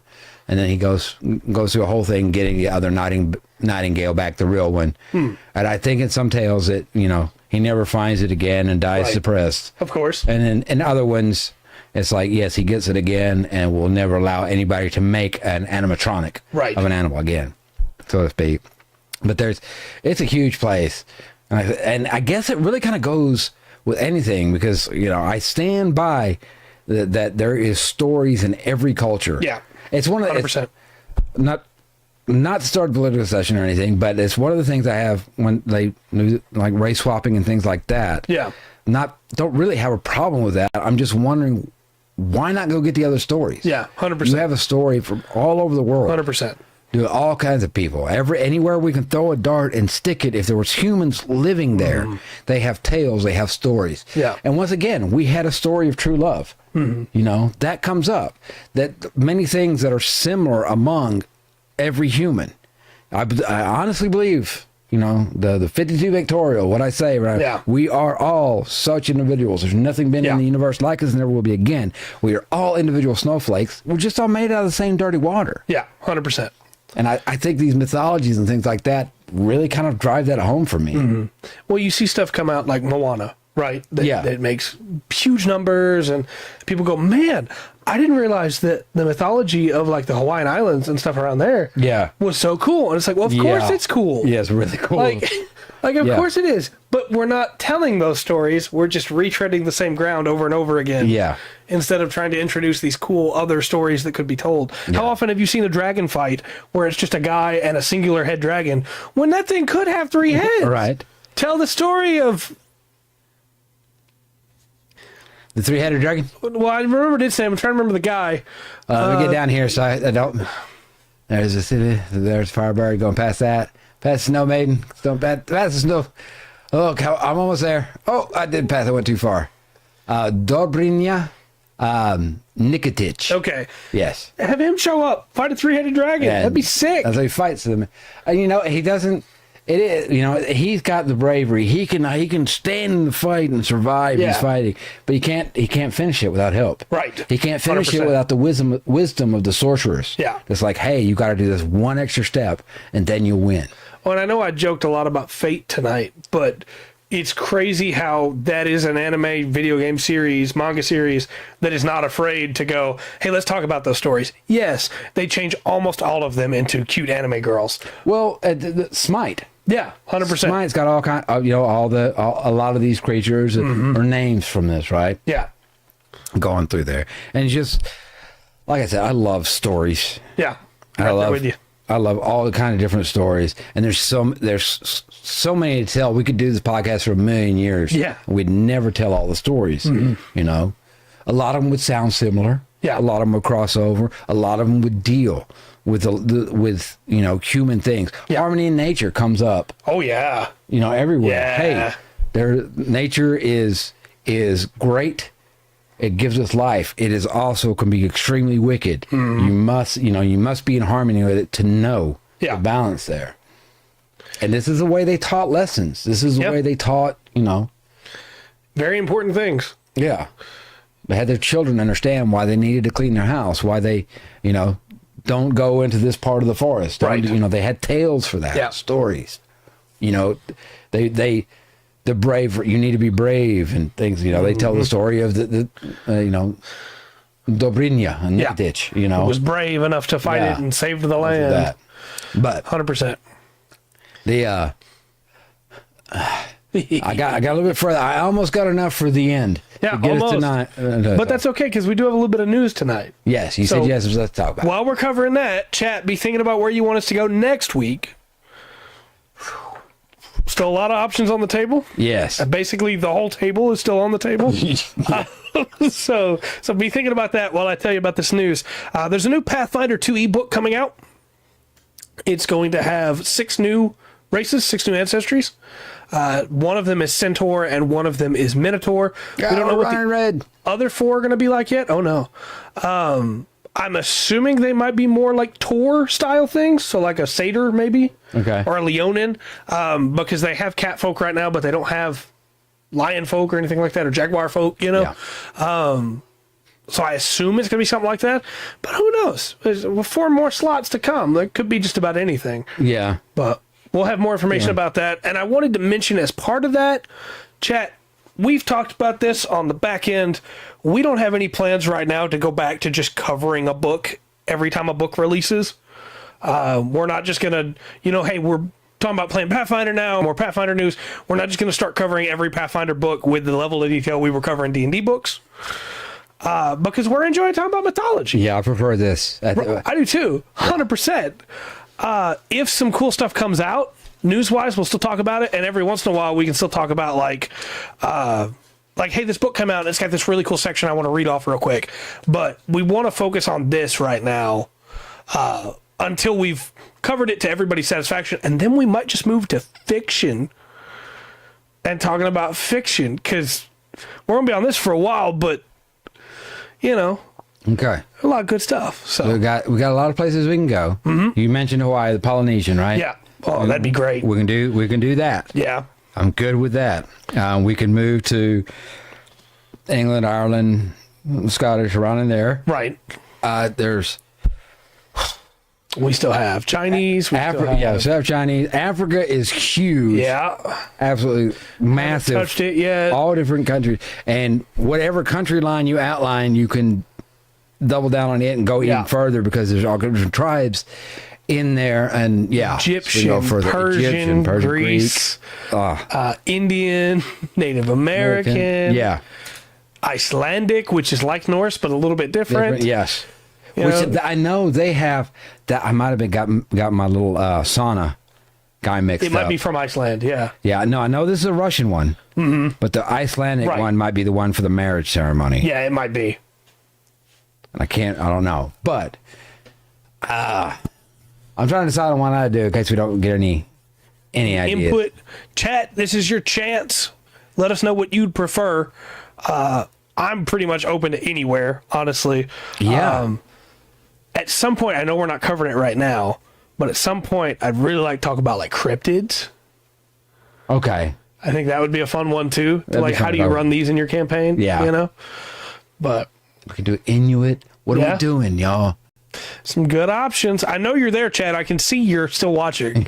So, don't be afraid. Tell us what you want to hear about. Because if not, we're just going to pick one. Yeah. We need to just get a dartboard at this point. I think so. So you throw a dart at it, have a world map up there. Yeah. And just make sure we hit land somewhere. I bet I could get a digital thing run up for a dartboard. 7 Chinese brothers. Each one had a neat talent. We go into China next week. It could be. There's some good stuff there, and that's not even touching on the stuff that I really like. There's a lot of good stuff I don't even know about, I'm sure. Yeah, some of the stuff I know you like. I know what you're talking about. Yeah. That's not mythology. Right. That's history. Yeah.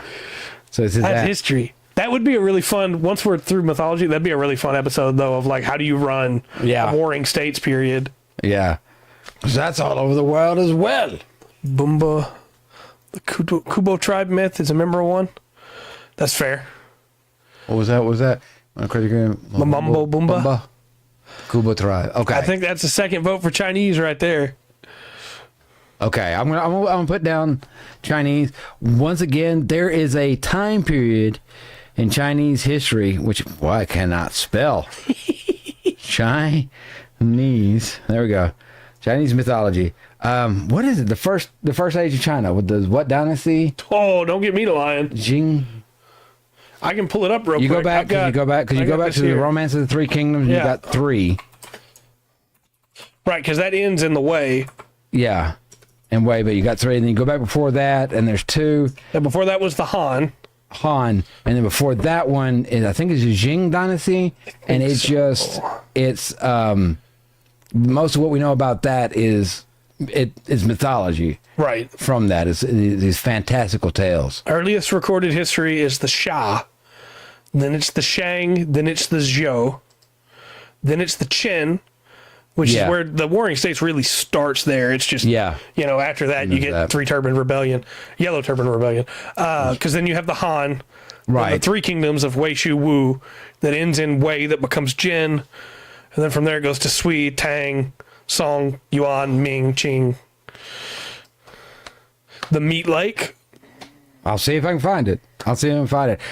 Once I get started on whatever method we're going through, I kind of get lost. Yeah, that's fair. Going from thing to thing to thing to thing to thing to thing. Yeah. Going through, and then I'll be like, I'm going back to stories. What? Sorry, it just hit me, I guess, because I was looking at this and thought about how Chinese words work. The phoenix, the firebird in Chinese mythology is the Qinglong. Okay.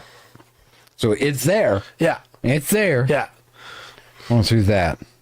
And the dragon is the Azulong, I believe. Okay. Could be wrong on that. But And it has 4 toes. Right. Okay. The fox demon concubine.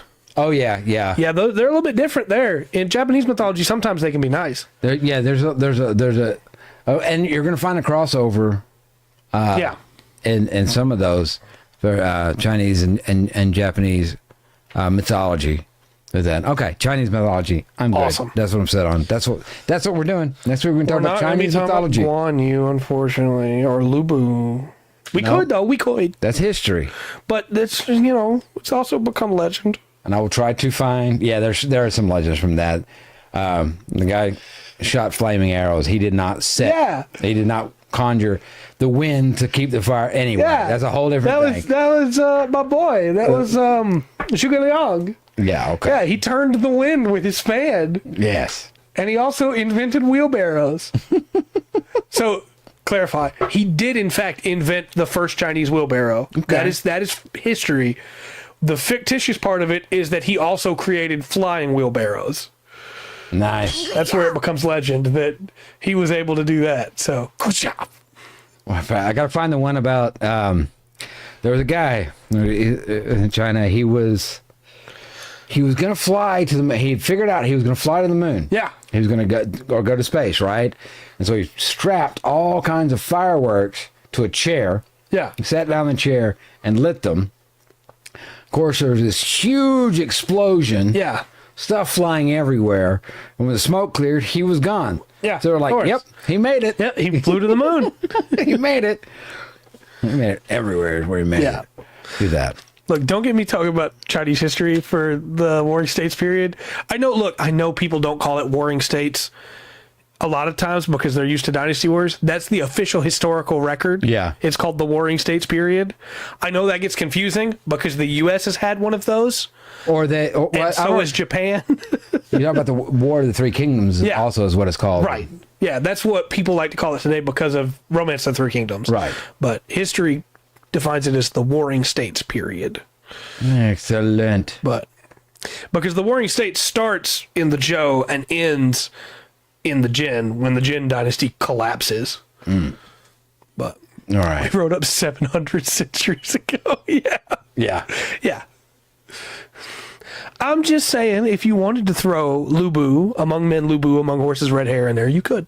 Yeah, let's do that. I'm going to go. Yeah, I'm probably going to be a little bit earlier than that time. That's fair. It may come into that. I think you're going to be in a lot of Shang mythology, to be honest with you. Okay. Because like a lot of the Xia is mythological, because we don't know. Right. But I think, and especially before that, because we super don't know. But I feel like the Shang is where a lot of the stuff that I know of happened. But I don't know that much about Chinese mythology, because I'm mostly focused on the history side of it. But okay. Well, I will get a good list of God's creatures Guan Yu. and things to get that going and try to get some story. See, that's what we're talking about. No, that's history. I love me some South South. On that. South, my boy. I'll do that, okay? To stop the chaos. Make it happen. To stop the chaos. Just quit. Oh, get that down because stop looking at it. Feel the power of my magic. Don't. That's as bad as don't open that door. Yep. All right, that was like the golden age of voice acting in video games right there. Yep. And Barry and the second or third Dynasty Warriors. Yeah. Yeah, It was the second one. That's second where one? second one was where they said cow Yes. and cow pee. Yeah. Yeah. You're on. Yeah. Anyway. You got Liang? It's like, no, just stop. Why? And then they do it again in Dynasty Warriors 8. Where they have people going, yeah, that's Xiao Hao Dun. And it's like, okay, yeah, that's correct. And then somebody else going, yeah, that's Xiao Hao Dun. That's how I feel, right? I'm trying to pass on good information. Yep. Not quite. We got anything else? No, I don't think so. I think, tomorrow we're building the GM cardigan. So Yep. please be excited for that. Heck yeah. And Monday we'll be back with Lotro. Yeah. Monday, Tuesday, we got our podcast with reviews, news, announcements. That's fair. I mean, when you look at it and you don't know, but victory indeed. Sorry. Yes, with that and more. Wednesday, we playing a game, right? We got to decide what it's going to be. No, stop it. That's when we play a game. I'll be playing a game. We'll decide on what that is Tuesday night. Thursday, we're going to be talking Chinese mythology. I've got some work to do. Once it's that. And then that Friday, you'll be painting. Yeah, we'll be finishing up our Harkon Dark colors? Scares. Yeah, with Captain Harlock. Yeah. Harlock, okay. Can I throw in one more and then I'll stop? Yeah, sure. Okay. So in Dynasty Warriors 3, they pronounce Liu Bei's name Liu Yeah. Bei, Yeah. which is actually closer to the Chinese pronunciation of his name at the time than they'd ever gotten with anything else. And they did it on accident. Look, the anglicized thing, which was... Wow. Which the English thing then goes back, if you say it kind of like... But the great leap forward... Yeah. If you kind of make a joke about it, like Chinese having trouble with the L and the R thing, Right. and it comes with the great reap forward, Yeah. which is a lot closer to what it actually was. But we Right. don't want to talk about that. That's true. And that's kind of like 100 million people dead. We don't want. Yeah. That's awful. But Monday through Friday, 8/7 Central, we are doing something on this channel. Look at that. And look, you know how I feel about you. Took thousands of years and millions of people to make you. There's never been anything like you in this universe, and there never will be again. So thank you for spending time with us. It means the world. Don't worry about interrupting. You can throw up your comments as much as you need to.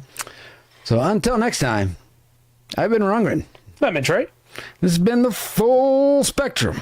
And please, always remember to enjoy the full spectrum that Russian mythology, trying to bring back the double wave over there, has to offer. Gorovich, these are my other